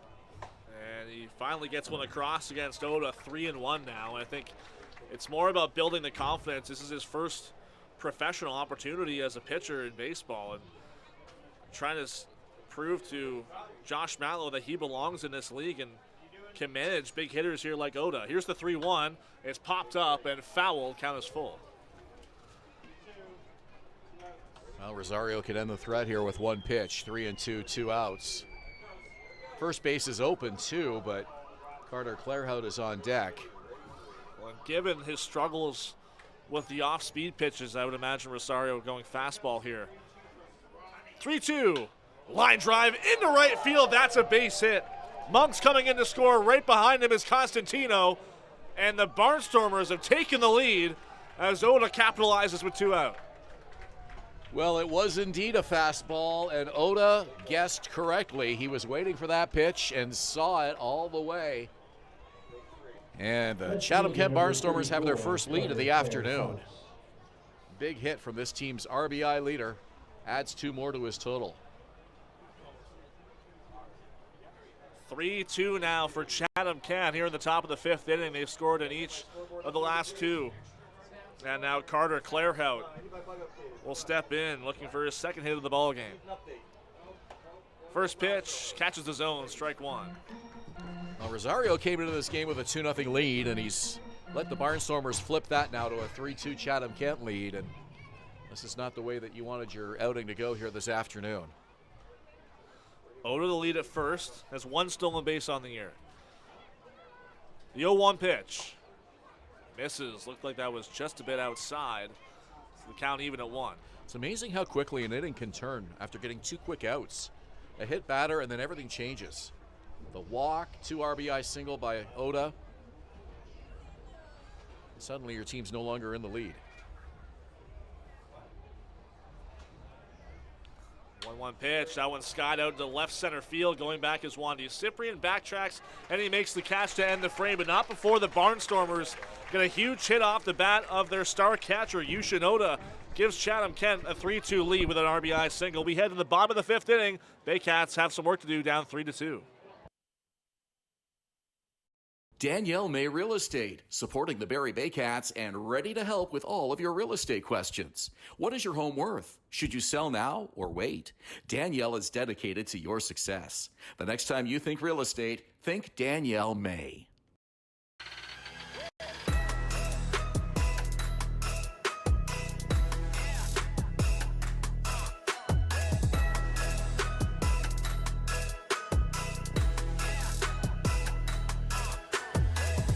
Hi, I'm Chrissy Fans from 400 Chrysler and Barrie Chrysler Dodge Jeep Ram. This year, we are the community partners of the Barrie Baycats. Community is near and dear to our hearts here at the dealerships and one of our core values, so we can support local and shop local.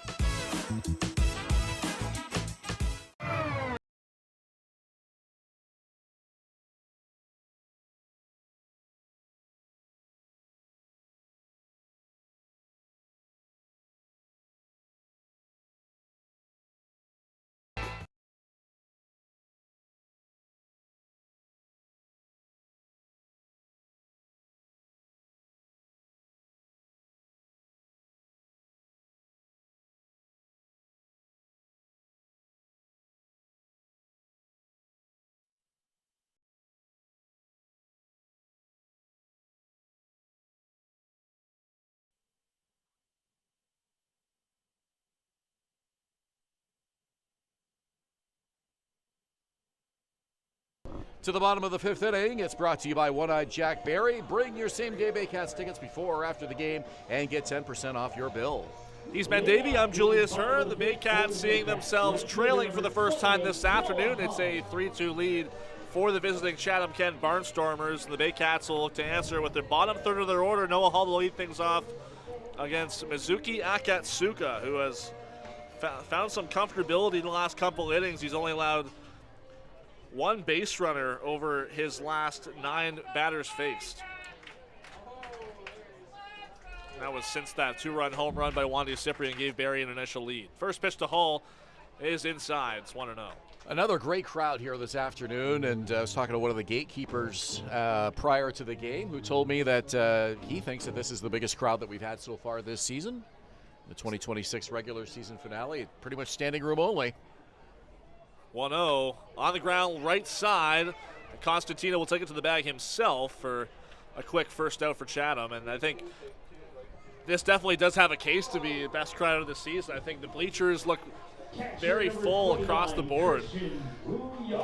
There's been a couple crowds this year that have kind of challenged levels like this, but I think there's nothing like the last game of the season to bring everyone out for one last hurrah. Hopefully for the Baycats' sake that this isn't the last one of the season. They could still very well clinch a couple more if they can win that wild card game on either Tuesday or Wednesday. As that one's put into left field by Christian Puyol-Janissar, his first hit of the ball game. And gives Barrie a base runner here in the 5th inning. Well, we had a couple of crowds earlier this month that definitely had playoff energy. The one against Hamilton really comes to mind, and there was another one against London where this crowd was just jacked up to playoff excitement, and unfortunately the Baycats did not play well in either of those games. And the Baycats have really struggled to have those big games here at home for whatever reason. Their road record has been much better than their home record this year. Certainly would be nice to end the season with a big win here in front of these fans. Yeah, some struggles at home for the Baycats, no doubt, especially late in this year. They had one stretch where they had lost 5 consecutive home games. They entered today 11-12 at home and 15-9 on the road, and that road record is the best in the CBL. Well, that bodes well for a road playoff game, I guess, when your season's on the line and it's a one-game wild card. 0-1, Daly gets a piece, but it's into the glove of Oda for strike 2. I know they'd rather have that game here, but that's not going to happen, so hopefully these Baycats can get it done in either Hamilton or Guelph next week. And keep an eye on the CBL website, and I'm sure the Baycats would love to have some good fan support for either of those games. The 0-2 to Daly, right down the middle for strike 3, and Daly knew it. Big second out there for Akatsuka here in the 5th.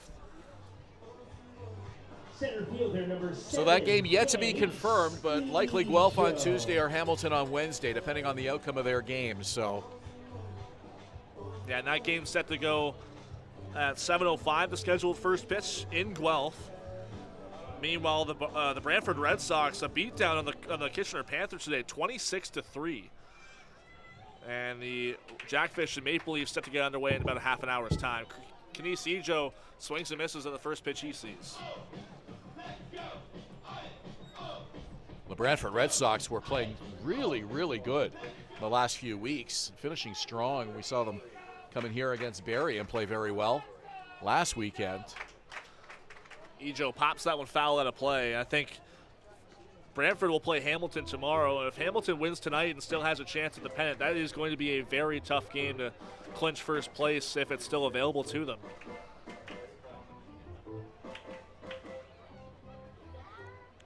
Red Sox have really looked like a playoff team for the second half of the season after a tough start with some pitching woes. Ijo smokes that one to right center field, but it will stay in the yard. Bo Buckley will make the catch to end the frame. Baycats strand 1. They are down by 1 entering the 6th inning. It's a 3-2 lead for the Barnstormers here in Springwater. Danielle May Real Estate, supporting the Barrie Baycats and ready to help with all of your real estate questions. What is your home worth? Should you sell now or wait? Danielle is dedicated to your success. The next time you think real estate, think Danielle May.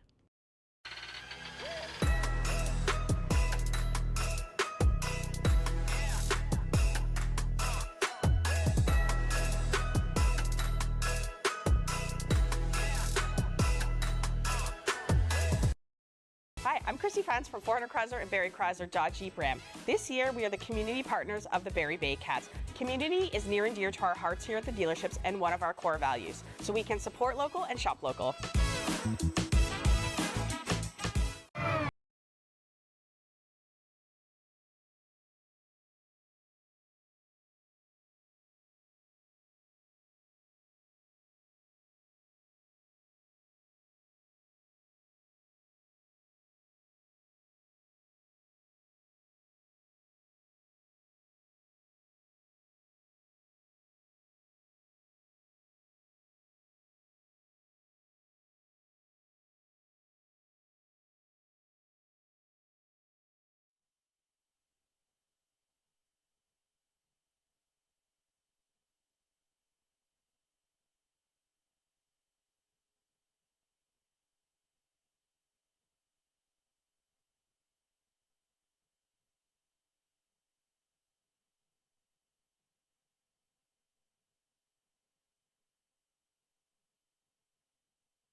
Top of the 6th inning here at Athletic Culture Stadium, the final regular season game for the Barrie Baycats. Playoffs on the horizon next week. The opponent yet to be determined, while the Barnstormers will have one more matchup with the Toronto Maple Leafs tomorrow to close out 2026.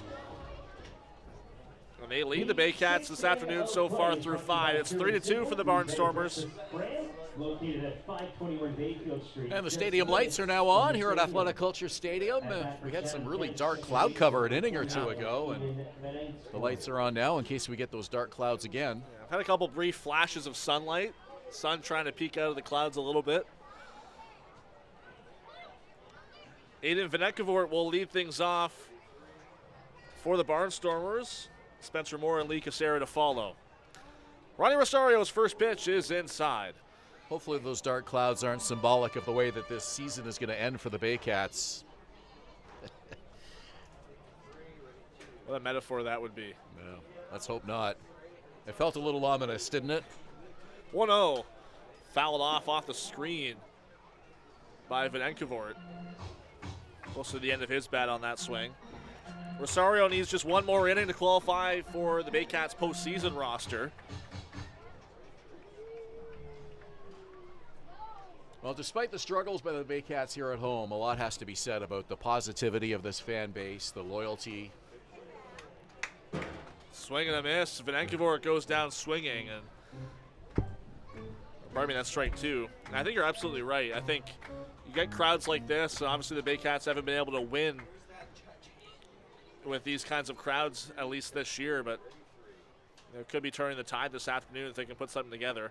There's a swinging strikeout for Rosario against Venekavort. First out here in the 6th. Well, you know, the players would love to reward these fans for coming out and showing their support this season, and there's no better way to do that than by sending them home with a win. And that certainly injects some positivity into your fan base. Everybody comes out, has a good time, enjoys some good baseball. Now, the wins here at home have been few and far between in the month of August, and hopefully they can get that turned around should this team advance and win that wild card game next week. This is Spencer Moore, and here's the first pitch from Rosario. Shows bunt. It's popped up and off the screen. I think something I've noticed in the last few weeks or so, and you know, there's a lot of frustration going through the Baycats, the way this, especially this month of August, has gone really, you know, up and down. You know, nothing really being able to be consistent. But you know, despite the frustrations, when they have a home game and there's always a lot of kids around attending these games. They're always so friendly with the kids, signing autographs. Like, they're able to kind of put their frustrations aside and, you know, put on a good smile for, you know, the fans that come out here and spend their money to spend, you know, 3 hours at a ball game. I think that's something to be commended for these players, despite, you know, the frustrations from what's going on the field. Well, especially when you consider that this is a professional league now, so that I think puts a little bit more expectation on these players to continue to do what they've done for, you know, all the years prior to this, but just continue to keep that level of fan engagement high. 1-2 from Rosario. It's fouled off down the left side by Morin. I think also for Josh Matlow, it's, you know, he's not shying away from trying to keep the culture that he's built over the last 5 years within this group. No, he's not trying to veer away from that. As that one gets over for strike 3. Rosario back-to-back Ks here to start the 6th. Yeah, with manager Josh Matlow, either you fit the culture or you don't. And if you don't, chances are you won't have a spot on the roster for very long. As you know, patience at times can be a little bit thin if there's a player that just isn't fitting in, or potential problems that could infect the rest of the team. He's very guarded, very protective of the players on this club that are trying hard to win and have the right focus and the right mindset.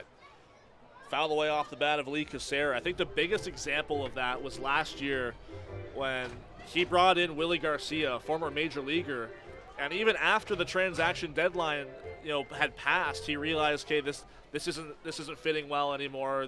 We're better off, leaving him behind. As that one's popped into shallow center field. Canisijo on the run. He makes a running catch to end the inning. A 1-2-3 frame for Ronnie Rosario. And he holds the Baycats to within 1 of the Barnstormers heading into the bottom of the 6th inning here in Springwater.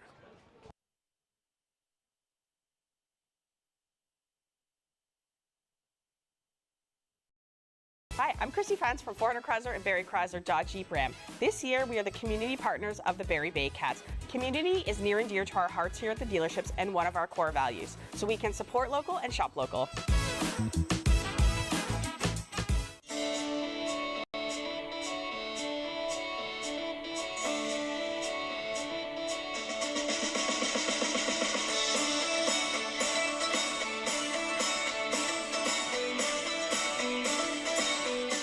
Join Team BKGC. Inside 17,000 square feet of dedicated gymnastic space, athletes of every age and level come together. Whether you're just starting out or building advanced skills, there's a place for you here. BKGC, building confidence, community, and champions since 1965. Visit Alliance Billiards and Sports in the northeast end of Barrie. A fun, friendly family environment offering pool, darts, karaoke, and live entertainment. Enjoy a large variety of delicious food and drinks on the patio. You'll come as a stranger and leave as a friend.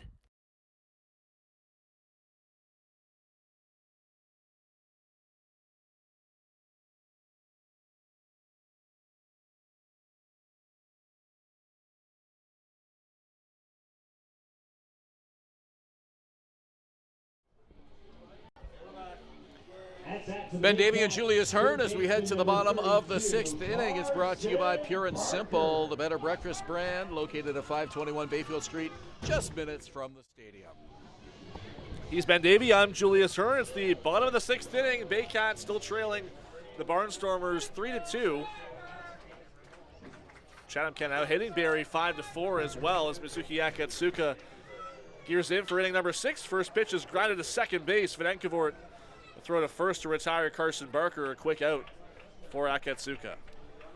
So let's have a little bit of fun here, Julius. If you could invite anybody into the Baycats clubhouse for a pep talk prior to the playoffs, prior to the wild card game, I guess, in hopes of getting to that first playoff round, who would you invite in for a motivational speech to talk to these players? That's tough. That's really tough. I'm not sure. Maybe Buck Martinez. Wow. Yeah. That would be interesting. I mean, that would be a good pep talk for us. Yeah, it would. Prior to doing a broadcast, wouldn't it? I got to meet Buck. Actually, we were talking about the Canadian Baseball Hall of Fame. That's where I met him.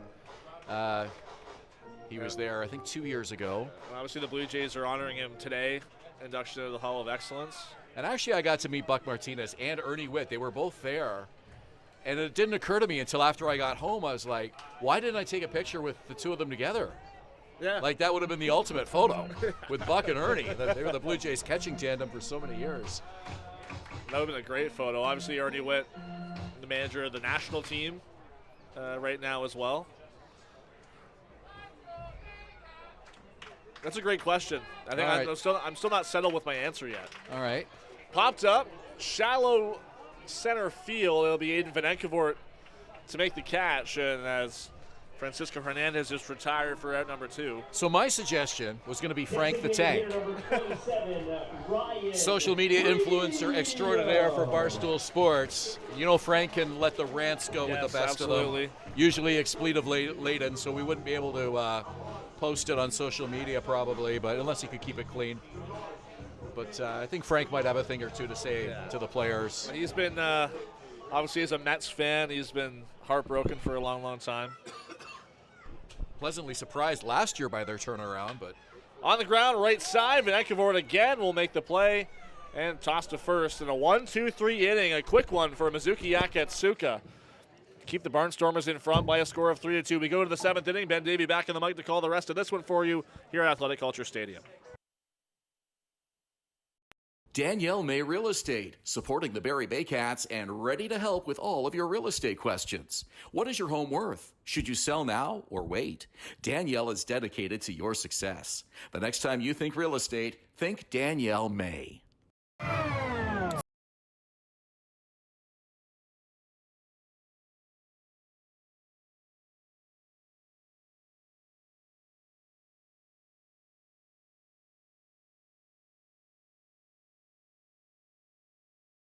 Place, the latest fashion, delicious dining, exciting entertainment. Hungry after the game? Stop by one of their patios or grab a sweet treat for a grand slam of flavors to satisfy every craving. Park Place, where every visit is a home run. What makes Jersey Mike's a sub above? Is it the premium meats and cheeses, sliced on the spot and piled high on their in-store baked bread? Or could it be their hot, freshly grilled subs? How about all of the above? Jersey Mike's, a sub above. Barry, this one's for you. My name is James Anderson, owner of Sinclair Sports Medical Center. We find what's actually going wrong with your body and we make a plan to fix it. And I've spent years helping people in this city move better and hurt less. We want to help you feel like yourself again. Come see us and let's get you back to living your best life.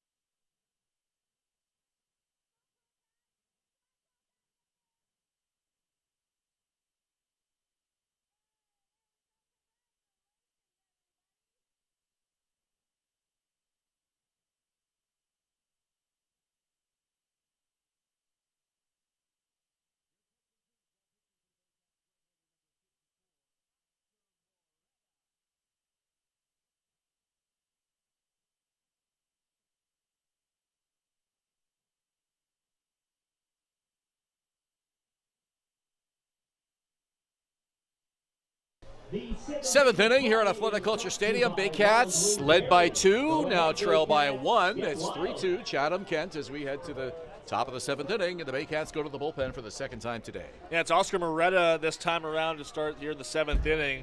His 22nd appearance out of the bullpen. He comes in, no decisions on the year, a 4.15 ERA through 30 and a third innings this year. He's hasn't pitched in the highest leverage of situations for the Baycats this year. Really kind of been a middle to late innings arm out of their bullpen, but a guy that can go multiple innings, and I would imagine that's the expectation again this afternoon. Well, Buckley showing bunt, and it's fouled off. Boy, he's got some speed. He does. Even on that foul ball that he bunted back, he was down to first base in the blink of an eyelash. He had an infield hit that he beat out. A ground ball to third base. He nearly beat out a ground ball to second base. His second time up. Yeah, they've underestimated his speed at least once in this game. 0-1 the count to him here. Oscar Moretta on to deal for the Baycats. That one goes to the backstop. So we were talking in the last half inning. If you were Josh Matlow and you could invite anybody into the Baycat clubhouse for a pre-playoff motivational speech, who would you invite? We've mentioned Frank the Tank. You suggested Buck Martinez. I asked some of the guys behind us here just to see if I could get some other interesting names, and they had a few for me. That one's inside. Someone suggested Cito Gaston. Okay. Back-to-back championships. Obviously a guy who knows how to win. John Cena was suggested. All right. The Rock. Lou Piniella. That would be interesting. There's a guy who could throw a tantrum. Yeah. Pretty smart baseball man. Well, he's managed a lot of different teams, too, so I'm sure he's seen it all. And how about Tony Robbins? Yeah, I can see that, too. A guy who seems to know how to help people find that next level that they're trying to get to. The first name that came to mind for me was Herb Brooks, but I figured that might have been a bit too ice hockey. Oh, that'd be interesting. Yeah. Yeah, you think about those Team USA clubs that he managed. Yep. University of Minnesota as Pittsburgh well. Penguins, I think he won the Stanley Cup with, didn't he? As an assistant, yes. I think, yeah. 3-2 the count. Oh, someone suggested Dave Mills. Ooh. Oh, Dave, if you're listening, maybe we could arrange that. Swing and a miss. Down goes Bo Buckley. One away here in the 7th. Maybe Angus Roy. That could be has good a too. long legacy of championships with this Barrie Baycats organization, both as a pitcher and a manager. You could pick a lot of different players or coaches from those teams. Like Glenn Jackson, I'm sure would be a great pick. Yeah, high energy communicator. Definitely a guy who you're going to be paying attention to, anything he has to say. Fastball inside for Moretta. Anyways, these players will have a few days to reflect and try to get mentally prepared for one game. That will determine whether or not their season will continue. Foul away. The count is 1-1. They will have to play better than they have played as of late, and certainly better than they played here at home lately. Might be a blessing in disguise, as we mentioned earlier, that if that game is on the road. Swing and a miss. Moretta bringing the gas here. Maybe it takes a little pressure off them. I'm not sure. I don't know if you were to dig deep into the psyche of this ball club, why they have played so much better on the road than here at home in front of all of these wonderful fans. But sometimes just getting away from your own park and maybe bring a team closer together. I think that's a great point. I think sometimes when you're at home, you might feel a little bit too comfortable, and I'm not sure if that's the case with the Baycats, but there might be an argument to be had. 1-2 pitch is outside. Remember the 2024 championship Baycats, of course, that ran the table wire to wire, undefeated in that postseason run, and that team had this all business mindset. They just seem to be locked in every single game. Called strike 3, 2 strikeouts, and Oscar Moretta looks locked in here in this 7th inning. Really nice stuff already here from Moretta. It's really been mixing up his arsenal. Against the first 2 batters he's faced, it's been to perfection. I think you're right. When you look at that 2024 team, it was kind of a team of destiny almost at that point. You know, once they started racking up those wins back to back to back, and it's really hard to make a comparison with that team compared to the 2026 version of Barrie's team, but even last year's team, which was a very good ball club. Moretta with a little bit of a delayed delivery there and missed on that, offering 1-1. Interesting when you compare these teams, this year's and last year's. So the Baycats 26-21 this season. It has been a good year. 5 games above 500. Last year, 24-18. They were 6 games above 500 a year ago. So they're only 1 game off of last year's regular season outcome. And yet it's just has felt like an entirely different season. And now your entire playoff destiny hinges on 1 game next week. With those 6 added games, you'd imagine this team might have been able to improve that mark by 3. That one lifted foul. 1-2. Now this crowd making the most noise they've made this afternoon, at least since the Wandy Cyprian home run. 1 ball, 2 strikes. Oscar Moretta 1 pitch away from striking out the side. Something has injected some life into this crowd. Listen to them. 1-2 on the way, off speed, and it's inside. Julian Monks, 0 for 2, was hit by a pitch and scored in the 5th.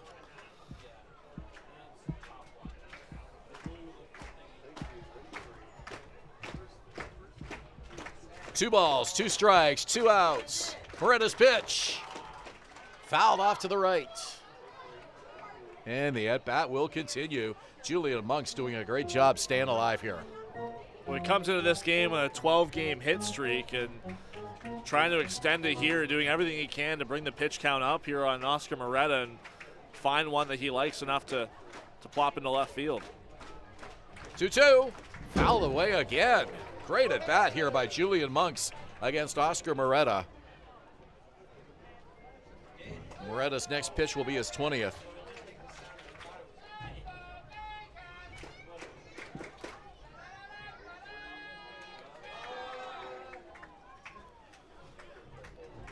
Monks is ready for the 2-2 again. Here it comes. And it misses away, and the count is full. Moretta had some room to play with on a 2-2 count, but Monks wasn't having it. A really nice take there from Barnstormers' third baseman. 3-2. Ball 4, he lost him. Monks keeps the inning alive. So 2 strikeouts and a walk for Moretta here on the top of the 7th, and now it's Owen Constantino.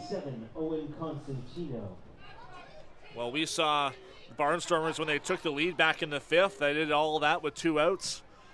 Monks worked, he was hit by a pitch. Constantino worked a walk, and they let Yoshinoda really take care of business from there.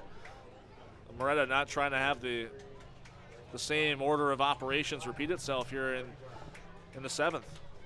Yeah, it's amazing how quickly that inning unraveled on Ronnie Rosario, that 4th inning. Just his 2nd inning of work. One swing from Yoshinoda flipped a score in a hurry. Now time is called. Christian Puyol Genisar will take a very slow walk to the mound.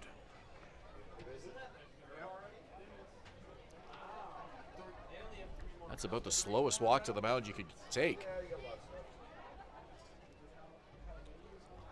Puyol Genisar has had to talk to his pitcher a couple times. He looked into the dugout too, and wasn't sure if he was hoping for someone else to come out and chat as well. But that's the 3rd mound visit charged to Barrie. I think Puyol Genisar is just. I think there's some pitch calls coming from the dugout that he has to relay. So it's more about trying to find the direction of the at bat, especially the first pitch of the at bat and the put away pitch. That's an interesting observation. This one sliced down the line, foul territory, and it'll bounce out of the reach of Wandy Cyprian. Love the effort from him. And the wind really took that one and sliced it all the way towards that Barnstormer bullpen. And again, with Cyprian shaded over towards center field because of the lefty Constantino, it's even harder play. Wandy Cyprian has looked very comfortable in left field today, I've got to say. Has gotten a good read on just about every ball that's been hit to him. Not his everyday position. 0-1 on the ground and through into right field under the glove of Nolan Macabrota. Rounding second is Monks. He'll go to 3rd, and the Barnstormers have runners on the corners. And here we go with another 2-out rally for Chatham-Kent. Yushin Oda at the plate. Really nice piece of hitting there from Constantino. Just snuck it a little bit too far out of the reach of Macabrota, the Gold Glover at first base. And the direction of that ball allowing Monks to go to 3rd, and then a couple huge insurance runs on base here for Chatham-Kent. And we just saw a moment ago Boris Vachurka is warming up in the Baycats bullpen. He looks like he'll be the 8th inning man, but Moretta try not to let that come too early. You look at this 7th inning, and so far it's playing out exactly almost the way the 5th inning did. 2 quick outs, 2 base runners, and now your most dangerous hitter at the plate. Yoshinoda 2 for 3.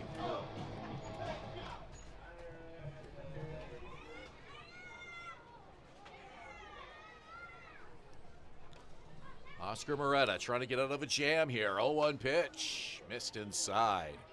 Well, that was the issue with Rosario. When he was pitching to Oda in that 5th inning before that 2 RBI single, he started him off with 3 inside pitches and got down in the count. Tried to come back early, and that was when Oda found his pitch. Fouled off, and it's 1-2. Moretta strike away.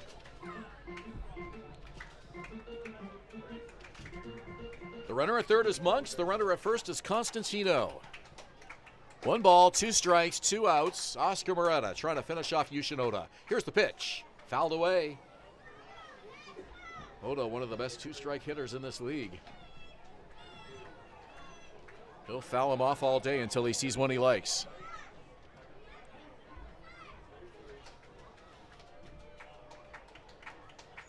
Here's the pitch. Swing and a miss! Oscar Moretta strikes at the side, and the Barnstormers strand 2 as we go to the 7th inning stretch here at Athletic Culture Stadium. Baycats trail 3-2 here in Springwater.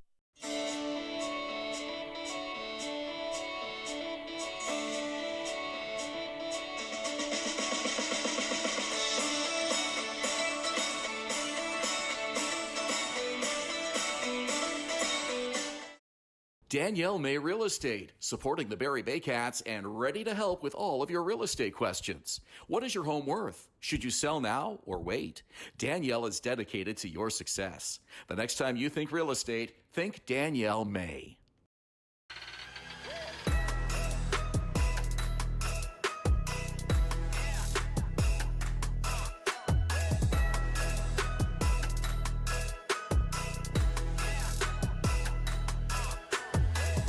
Hi, I'm Chrissy Franz from 400 Chrysler and Barrie Chrysler Dodge Jeep Ram. This year, we are the community partners of the Barrie Baycats. Community is near and dear to our hearts here at the dealerships and one of our core values, so we can support local and shop local.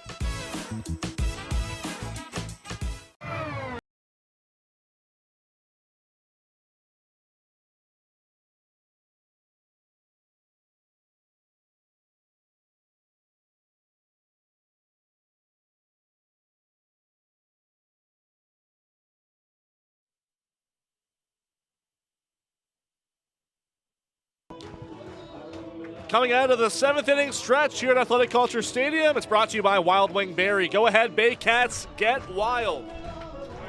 And this crowd getting wild during the 7th inning stretch.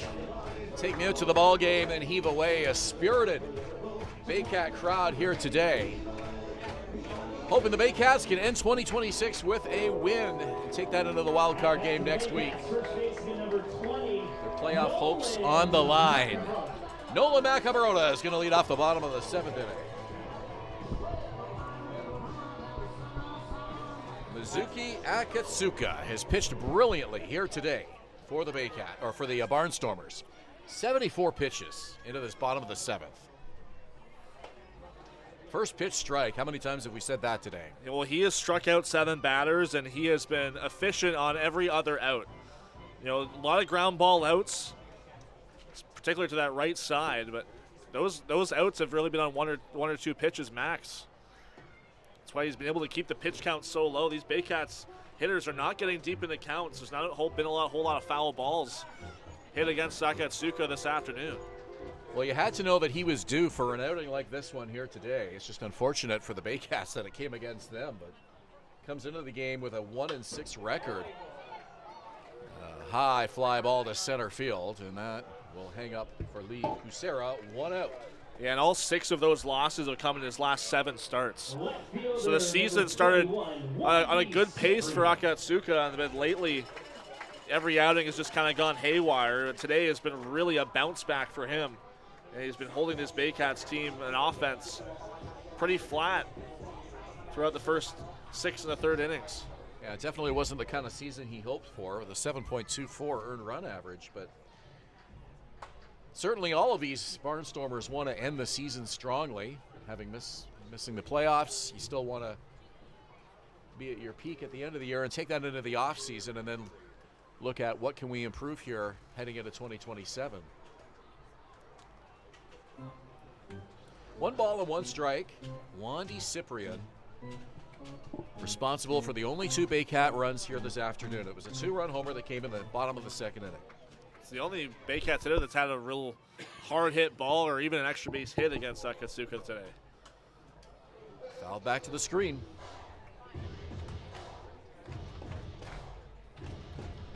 Baycats have had 3 other hits, but they've all kind of been like well-placed ground balls that have snuck into the outfield. 5 Baycats have yet to reach base this afternoon. Off Mizuki Akatsuka. 1-2. And that was blown away. Noah Hull on deck.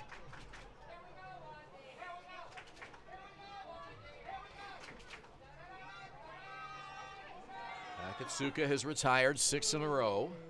Looking to finish off Wandy Cyprian here with his 2-2 pitch. Here it comes. And it's low, ball 3. Cyprian's looking for the exact same pitch he homered on back in the second inning. He's been really patient throughout this at-bat. Again, we just mentioned how haven't seen a lot of Baycats work these kind of counts against Akatsuka, but Cyprian kind of turning the table. Baycats with just 2 base runners since the 2-run homer by Cyprian in the second. That's the kind of afternoon it's been. Popped up. You got a play on that? Nope. No, too far.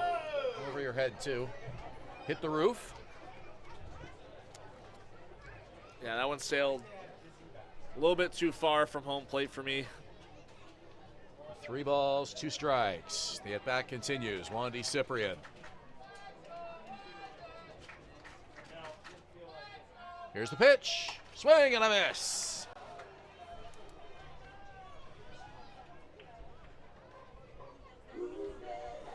Strikeout number 8 there for Akatsuka. Akatsuka has retired 16 of his last 18. And we mentioned it right from the get-go here this afternoon. This Baycats lineup needs to turn things around in a hurry after a flat night yesterday in Hamilton against the Cardinals. And they were held scoreless until the 7th inning. A disappointing 4-2 loss. Just 2 runs on 4 hits here today. Swing and a miss by Hull. Akatsuka's season high in strikeouts is 9. He's done that twice this year, including his last start against London.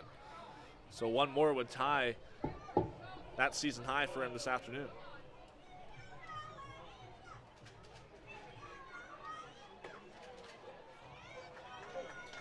You know, we have to be fair and objective as broadcasters, but it's impossible to ignore the observation that this team just does not look ready for the playoffs. You're absolutely right.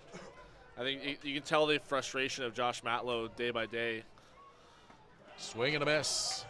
Hull goes down. It's a clean 3 up, 3 down for Akatsuka in the bottom of the 7th inning. To the 8th we go. Barrie down 3-2. Step up to the plate at Park Place. The latest fashion, delicious dining, exciting entertainment. Hungry after the game? Stop by one of their patios or grab a sweet treat for a grand slam of flavors to satisfy every craving. Park Place, where every visit is a home run.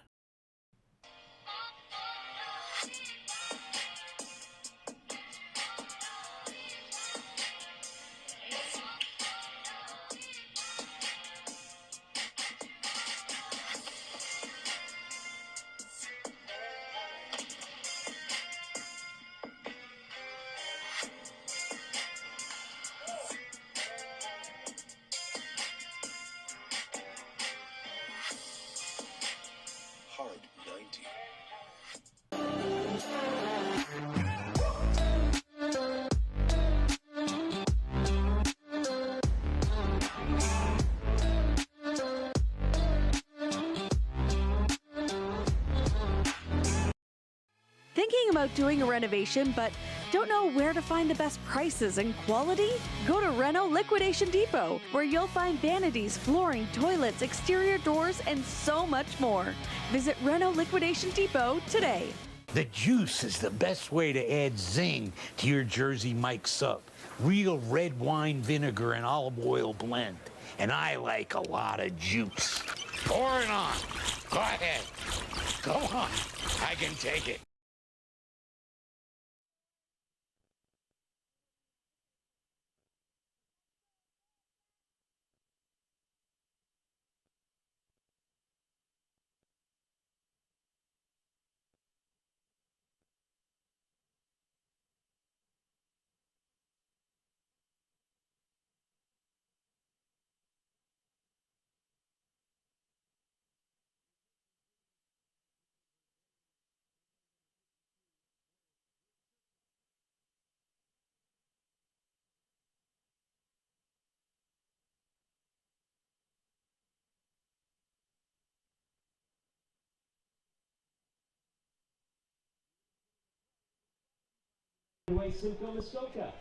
We're back live at Athletic Kulture Stadium, the 2026 regular season finale for the Barrie Baycats, and they're looking to end it on a high note. They're down 3-2, though, as we head to the top of the 8th inning, and the Baycats will hand the ball over to newcomer Boris Vachurka. Yeah, Vachurka is his 12th appearance since joining the Baycats midseason, all out of the bullpen. Comes into the 1-2 record, a 2.6 ERA. He does have one save to his record as well, 17 1/3 innings pitched on the year. He's last pitched against Chatham on Tuesday, and it was all, the 3 true outcomes in that game. In one inning, he walked 3 and struck out 3.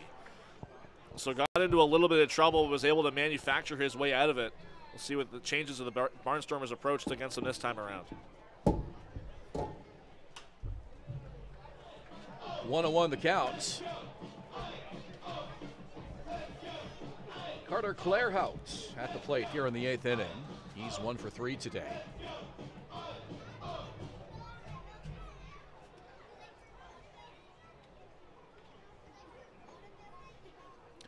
Here's the pitch from Vachurka. It's up high.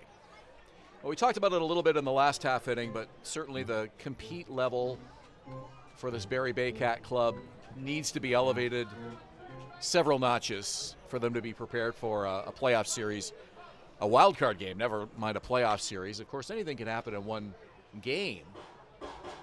But this team is not playing at its full potential right now. And we talked to manager Josh Matlow before the game, and he talked a little bit about that, about the sense of urgency that he's looking to see from these players. There's a lot at stake here, and this is it. It's do or die here. You can tell that Matlow has been frustrated. This month of August has really weighed on him, and seeing the attitude of this team kind of drop as the team keeps dropping games and losing, their chance at staying out of the wild card spot throughout the month. And, you can tell that there's not very many players that seem to have the fire at every game. Josh told us that he's looking for team players. He's looking for a compete level, guys that will do what they're asked to do.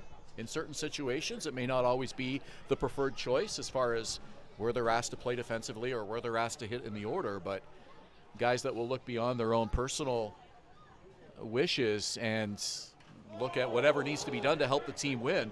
And that one plunked him on the elbow. Carter Clairhout will reach base, hit by a pitch.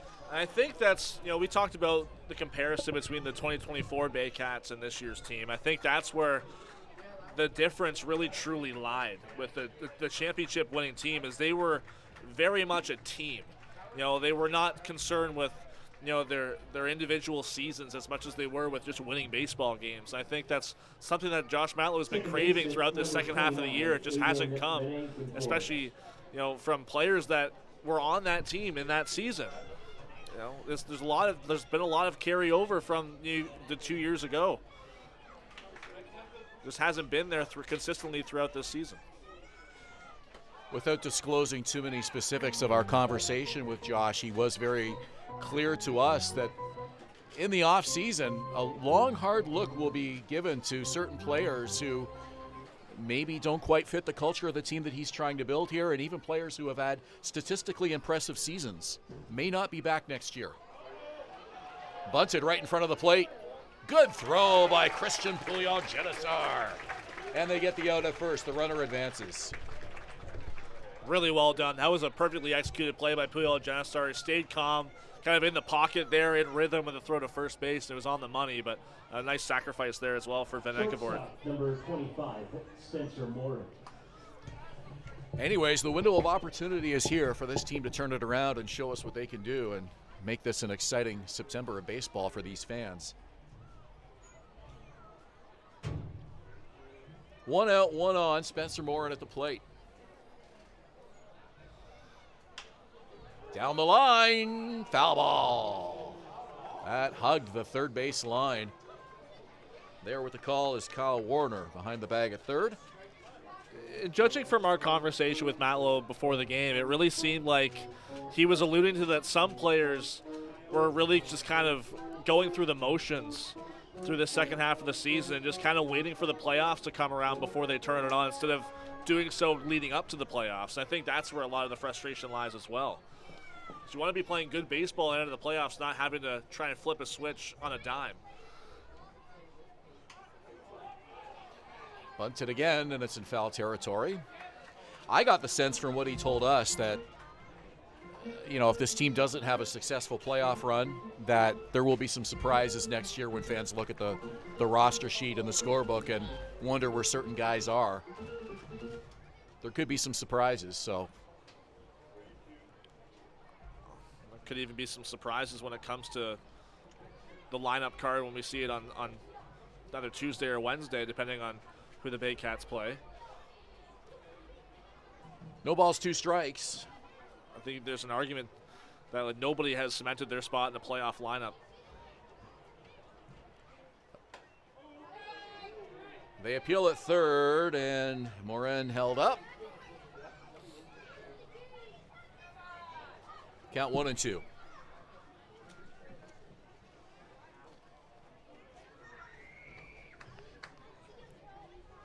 Lee Kulture on deck, 1 on, 1 out. We're in the 8th. Barnstormers looking to add to their 3-2 lead. Here's the pitch on the way from Vachurka. Just missed. 2-2 now. Really nice take there from Moore, and he saw that it was a fastball and wasn't afraid to let that one by him. He knew it was going to be outside. He was showing bunt earlier, trying to work his way back into a better count for him to see a pitch he likes. 2-2 on the way. And he just missed. Tried to nibble that outside half of the plate. Didn't get it. And the count is now full. Almost looked like the exact same location as that previous fastball. Goes off speed with that one. But Morin not fooled.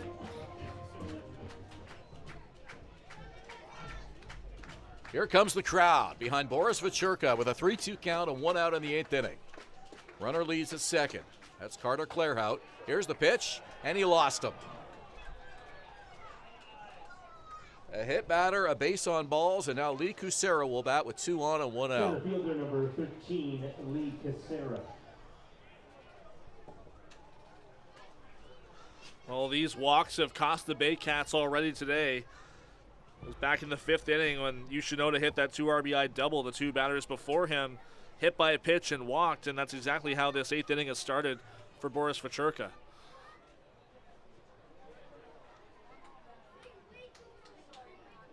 Swing and a miss. These low-scoring games at home don't seem to go Barrie's way very often for whatever reason. It's another 3-2 score here. We've seen this play out time and time again here in 2026. The games the Baycats win are the games when the lineup is firing on all cylinders and they're getting hits, moving runners along. Those 11-8 scores are the ones that they seem to come out on top of. And we think back to Chatham-Kent's only win against the Baycats. It came in this ballpark, and it was a 3-2 final. You're right. I mean, that highlights the point right there. The 3 wins that Barrie had, 3 of the 4 were all double-digit run totals. Swing and a miss. 11-10, 10-8, 7-2, and 10-1. Those were the 4 Barrie wins over Chatham-Kent. So all high-scoring games and big leads.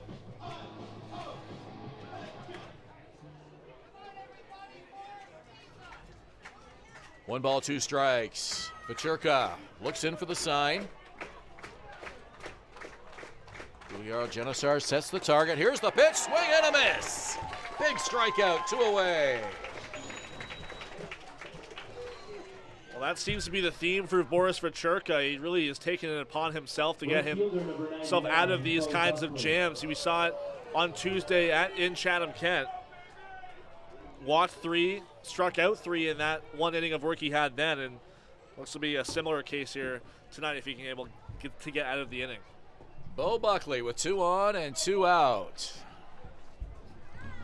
Seems to be a fan favorite of the Chatham-Kent contingent here today. Well, he may be a pitcher playing a position today, but he is not an easy out. Obviously one of the faster runners on the team, as we've seen on a couple of occasions when he's put the ball in play. 1 for 3 here this afternoon, and that one sails high and away. He was in the league with London prior to this year, this stint with Chatham-Kent. He actually didn't have a time playing a position there, aside from pitching. No plate appearances to speak of either, but this week for the Barnstormers. He's proven very valuable as kind of a fill-in spot playing position. I saw him at second base on Tuesday night, filling in for Ayad Ansari, who started the game at catcher and got injured. Gotta love a player who wears 99. Yeah. 3-0 the count. And it's back to the top of the order. 2 walks and a hit batter, and the bases are loaded. And Thomas Richards comes to the plate. Braden Pakla is up for the second time today in that Baycats bullpen. We haven't seen him since that 5th inning throw in the pen. And after going down there with Ronnie Rosario in trouble, now Boris Vachurka in some trouble, Pakla would be the kind of the emergency option here for Josh Matlow if this one gets away from Vachurka even further.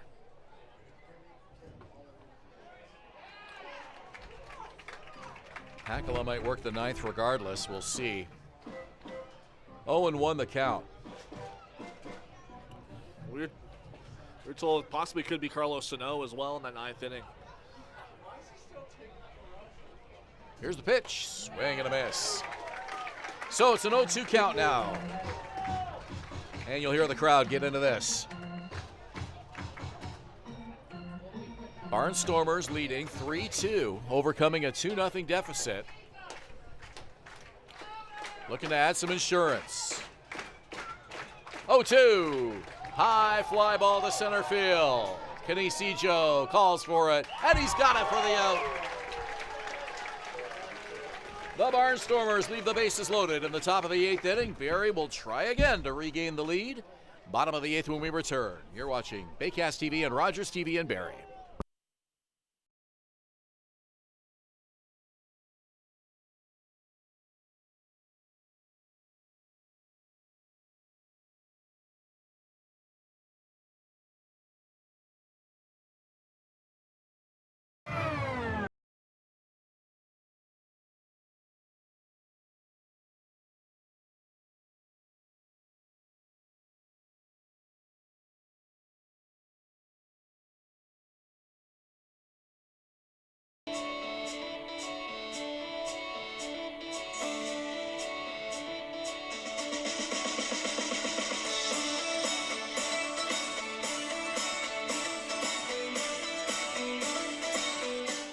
Join Team BKGC. Inside 17,000 square feet of dedicated gymnastic space, athletes of every age and level come together.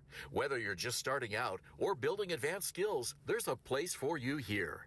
BKGC, building confidence, community, and champions since 1965. Visit Alliance Billiards and Sports in the northeast end of Barrie. A fun, friendly family environment offering pool, darts, karaoke, and live entertainment. Enjoy a large variety of delicious food and drinks on the patio. You'll come as a stranger and leave as a friend.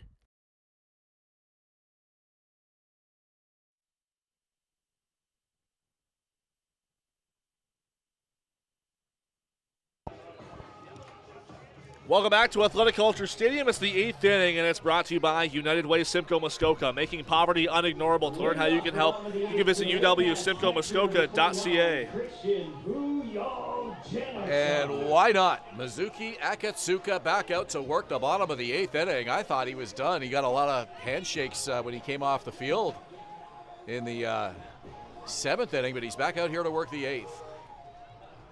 By far the longest outing of his season. His previous high was 6 innings, only a couple times this year, and now pitching into the 8th. Baycats fans have to be getting frustrated at some point watching visiting pitchers come into this ballpark and have their strongest outing of the year. And in Akatsuka's case, a real bounce-back outing. So we've highlighted already his struggles earlier in the season. Broken bat and a soft liner to short, one away. Tough luck there for Christian Puyol-Genesar. He's one of the few that's been seeing Akatsuka decently well this afternoon, but that bat just shattered as he made contact and right at Spencer Moore, and he made a nice play. Caleb Sorosky had the Baycats mesmerized last night in Hamilton, and now Akatsuka for the Barnstormers. It just seems like game after game, other teams are having their pitchers come out and throw one of their best gems of the year against this club. It's interesting because as much as you can say that a lot of these teams are throwing their ace at the Baycats, well, that game last night in Hamilton proved otherwise. No, you're right. A guy who was making just his second start of the season. All relief appearances prior to last night, but comes into the game last night, gets the start, and he's lights out. Had a no-hitter going for the first half of the game.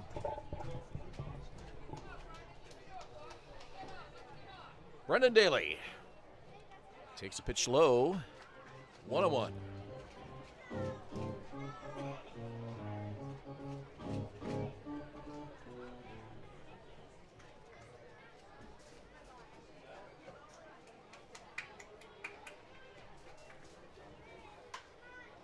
Down the line and foul.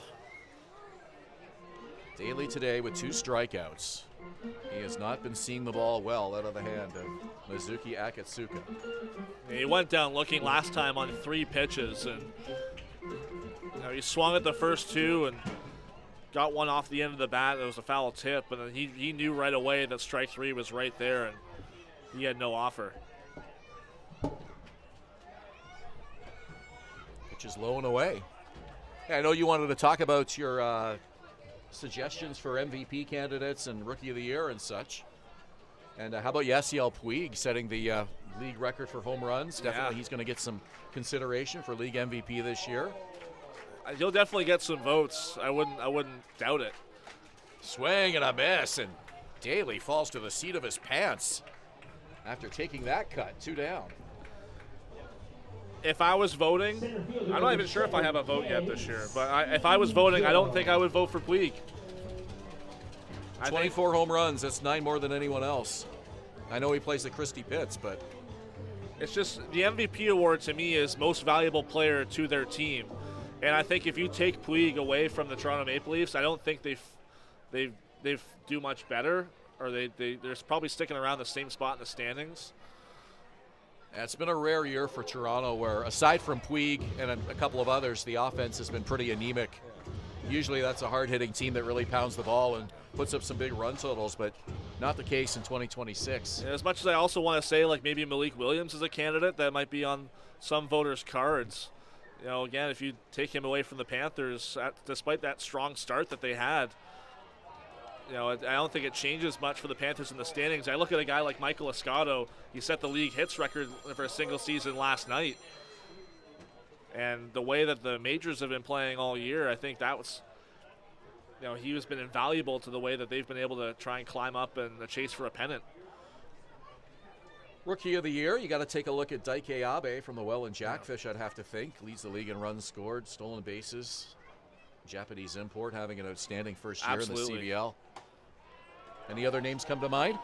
Well, we'll have to get into that in the 9th. A strikeout by Kanisi Ijo to end the 8th. Baycats go quickly and quietly again. We go to the top of the 9th, 3-2 Chatham-Kent.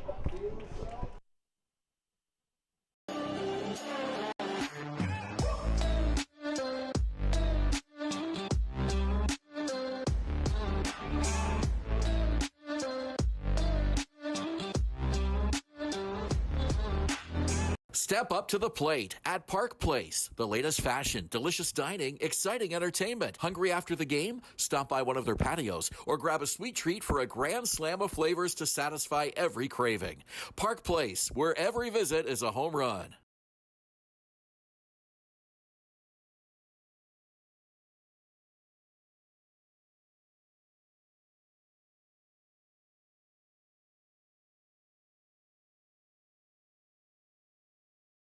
Barry, this one's for you. My name is James Anderson, owner of Sinclair Sports Medical Center. We find what's actually going wrong with your body and we make a plan to fix it. And I've spent years helping people in this city move better and hurt less. We want to help you feel like yourself again. Come see us and let's get you back to living your best life. What makes Jersey Mike's a sub above? Is it the premium meats and cheeses sliced on the spot and piled high on their in-store baked bread? Or could it be their hot, freshly grilled subs? How about all of the above? Jersey Mike's, a sub above.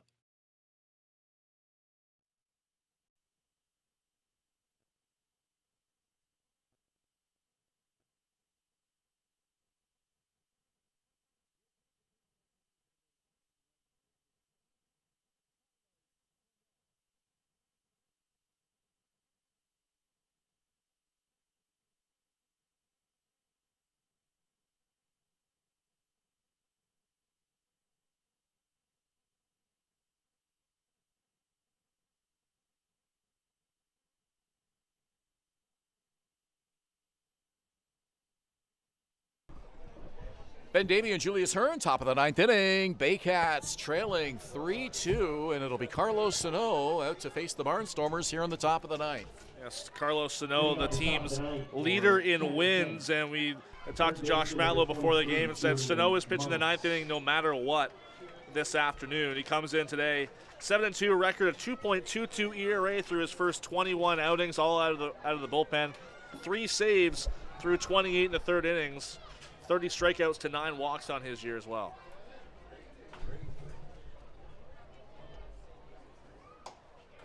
It's a first pitch strike. Julia Monks to lead it off, Owen Constantino and Yushin Oda to follow. Sano will try to keep this deficit at 1, and the Baycats will try to walk it off in the bottom of the ninth inning. There's a called strike from Chubave, 0-2. Sano pitched an inning on Tuesday in Chatham-Kent, gave up a hit and a walk, struck out 2, and he ended up having to strand the bases loaded to end that ball game.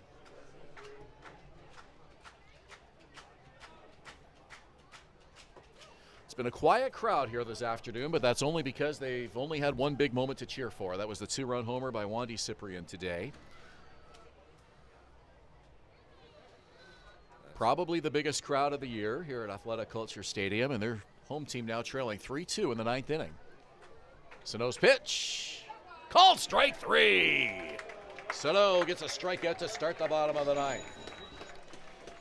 Well, this might be our final broadcast in our final inning of 2026. We certainly hope not, but it could be. So I want to take this opportunity to just say thank you to all of the viewers, all of the fans who've been watching these broadcasts all season long. We have a lot of fans that start their evening here at the ballpark. They go home and they watch the last few innings with us, especially on those Thursday nights during the school year. We always appreciate you tuning in and watching the broadcast. I want to say thank you as well to Baycats front office, management, ownership for trusting us with these microphones. Hopefully we haven't gotten into too much trouble this year. And I want to say thank you to you, Julius, and our entire Baycats TV crew, volunteers, Brian Backland behind us, who yells in our ear all game when we need his attention, and Sam McCoyne, who puts everything all together, all of our media notes, all of our scripts and such, and countless other people. ATN Skit should mention him as well for the fine work he's done as our dugout reporter this year, not with us today, but a big thank you to everybody who has worked so hard to bring these broadcasts this year, and hopefully we'll all be back in 2027. Swing and a miss. I know, another strikeout. 2 down.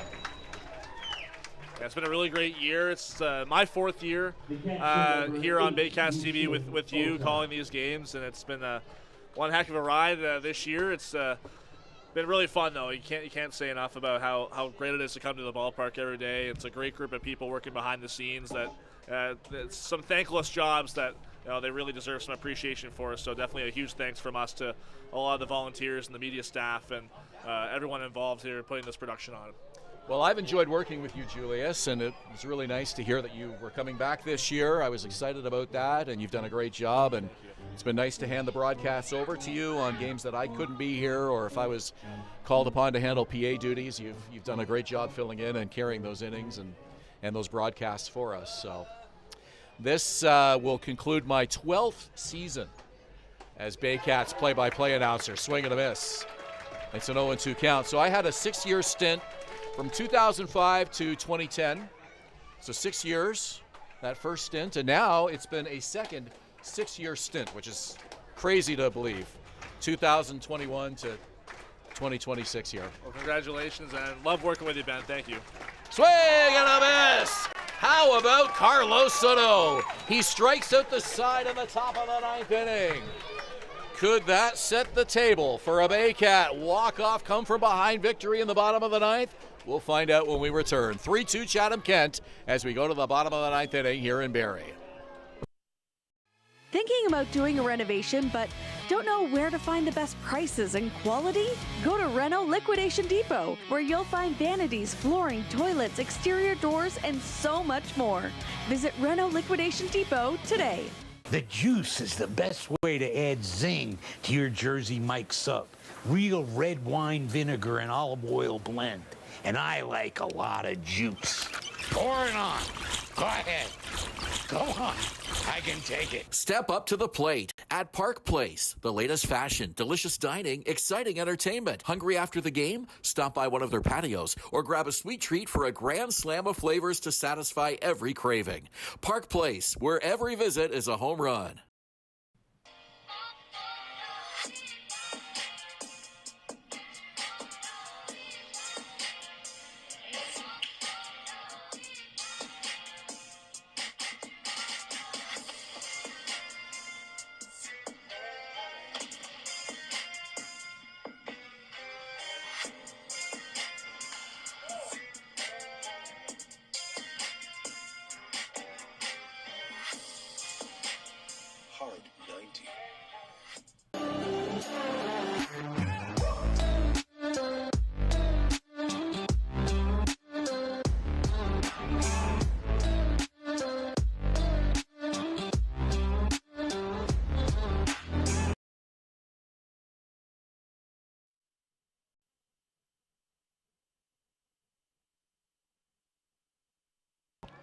It's Ninth Inning of Play is brought to you by United Way Simcoe Muskoka, making poverty unignorable. To learn how you can help, you can visit uwsimcoemuskoka.ca.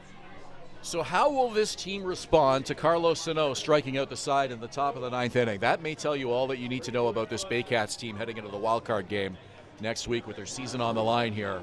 It's do or die in the bottom of the ninth inning, and Noel McGarry-Doyle is going to come on to pinch hit here for Carson Barker. Francisco Hernandez and Ryan Rio scheduled to follow. And a new pitcher on the mound looking for the save is second in the CBL. Shane Gustafson pitched one really nice scoreless inning in relief against 2 innings in relief actually against the Baycats on Tuesday. A 1-1 record coming in today. It's his 8th appearance out of the bullpen, 3.45 ERA through 15 2/3 innings. A 27-year-old from Sacramento, California. He played his college ball at Nevada, was later a prospect of the Cincinnati Reds. Chubave walks over to the Baycats dugout to chat with manager Josh Matlow. He's got the lineup in hand. We mentioned Noel McGarry-Doyle coming on to pinch hits.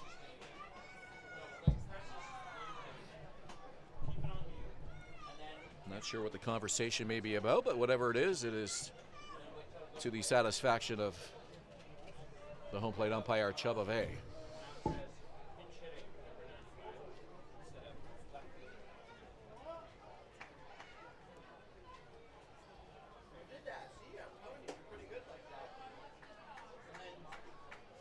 Well, Noel McGarry-Doyle's name is nowhere. I'm looking at my picture here of the lineup, and his name was not on the also eligible list. Interesting.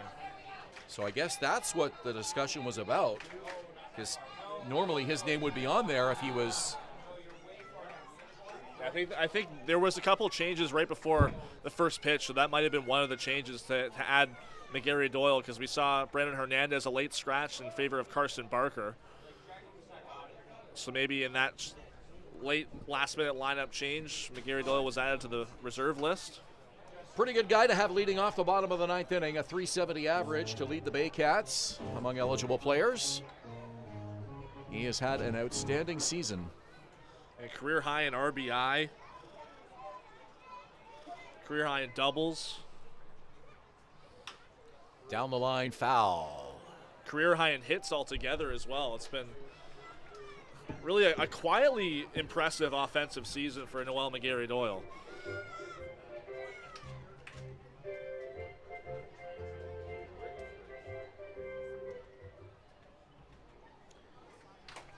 Ninth inning here, 3-2 Chatham-Kent. Here's the pitch, fouled off. McGarry-Doyle with a defensive swing just to keep the at-bat alive. It's really hard to understate the incredible performance of Mizuki Akatsuka before this. 8 innings, struck out 11. Baycats allowing just 4 hits. Up the middle and off the glove of Van Kervort, and it's an infield hit for Noel McGarry-Doyle to lead off the ninth. Great start for the Baycats, and you got your hottest hitter coming up at Francisco Hernandez. And that's exactly why you put Noel McGarry-Doyle in a situation like that. A perfect guy to put a ball in play like that, put pressure on the defense, and just like that, it yields the Baycats an infield hit and a base runner to start things off. here in the 9th inning. The only question now is, will Hernandez bunt? Noel McGarry-Doyle, the lead at first, does not go. The infield coming in. Here's a throw down, and the throw was high. The tag by Constantino. McGarry-Doyle, 26 stolen bases on the year.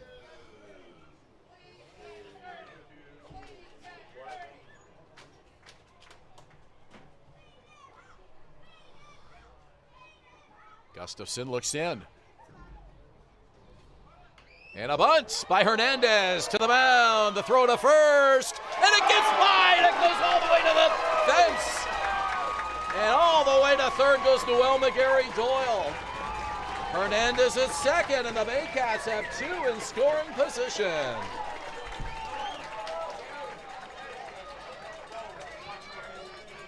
That's exactly what Josh Matlow talks about, being a team player. You put the right play on in the right situation. By the way, the discussion here, that ball went under the fence around that first base line. So the discussion about where to put the base runners, but I think they're in the right spot at second and third. But a really nice bunt there from Hernandez. Just a few feet in front of home plate, just enough to where Gustafson was the one that had to make a play on it. Some of these fans were screaming, hoping Noel McGarry-Doyle might streak for home.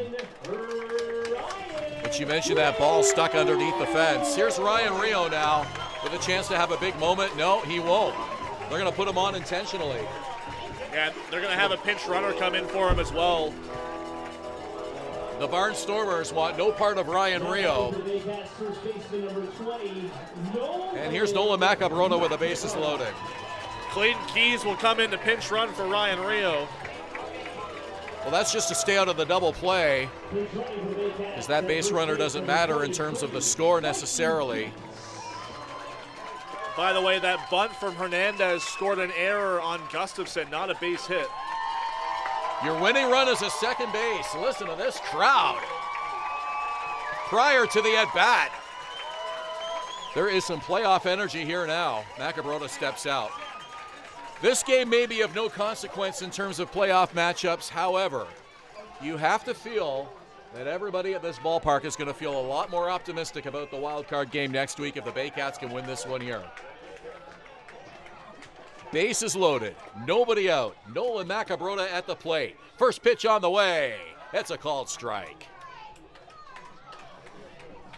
Well, we've seen Nolan Macabrona come up clutch quite a few times in his Baycats tenure. The winning run now in scoring position. Perfect opportunity for him now with the infield in. Here's the pitch, and it's fouled off. Still nobody out. So the Barnstormers have their full infield in on that grass. Their first play is to home plate. They can't afford to let McGarry-Doyle slide in safely. Yeah, even a double play could cost you the lead here, so. Everybody drawn in on the infield. It's an 0-2 count to Nolan Macabrona. Gustafson's pitch, and it's high, 1-2. Very nice approach there for Macabrona, being able to lay off that high fastball. And those are tough pitches to lay off, especially for a left-hander. It's a long season, but Nolan Macabrona knows the moments to lock in, and this is one of them right here. 1-2 the count. Here's the pitch on the way, and it's hit on the ground to short. They go to home, out there, and they get one out, and the bases remain loaded. So the Barnstormers hang on to their 3-2 lead. Macabrona aboard on a fielder's choice. Everybody moves up 90 feet. And now a double play could end the game. Perfectly executed play there by Spencer Morin. He knew where to go to first. The first look was home plate. Throw was on the money. There wasn't really much of a shot for Oda to turn around and make a throw to first. That was the best possible outcome for the Barnstormers with the bases loaded and nobody out. Sets up the potential game-ending double play. Bases loaded. Pitch to Cyprian. Swing and a miss. Barnstormers still with the corners in as well. So if there's a weakly hit ball, they're the third baseman, Julian Monks, first baseman, Owen Constantino. They're going home first if they don't have a shot at second. Well, the corners are in. The middle infield has to be ready for the double play. 0-1 on the way to Cyprian. Called strike 2. Wandy not happy about it. That pitch was too close to take. Wandy's looking for something inside. That's what he got in his home run back in the second inning. Gustafson knows better than to work him in. He's trying to stay away from him as much as he can. Shane Gustafson with the pitch. On the ground, down the line. Fair ball! Into left field! And the score is Hernandez! The Baycats walk it off as Clayton Keys scores the winning run. Wandy Cyprian, the hero today. What a win for the Baycats to close out the 2026 regular season.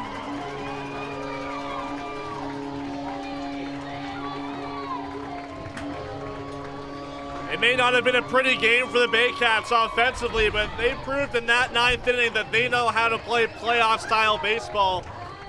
And that kind of teamwork and station-to-station kind of play is exactly what they're going to need if they're going to be successful in the postseason, which starts in just a few days. Baycats led 2-0 in this game, surrendered the lead. It took them to the bottom of the ninth inning, and Wandy Cyprian, the hero today, with a 2-run homer, and he drives in 2 as the Baycats win their final game of the 2026 regular season by a score of 4-3. So it's the Baycats versus TBD for the 2026 wildcard play-in game in just a few days, and hopefully we'll be back for the semifinals sometime next week as well. For Julius, Hern, and our entire Baycats TV crew, my name is Ben Davy. Thanks for joining us, and good night from Springwater.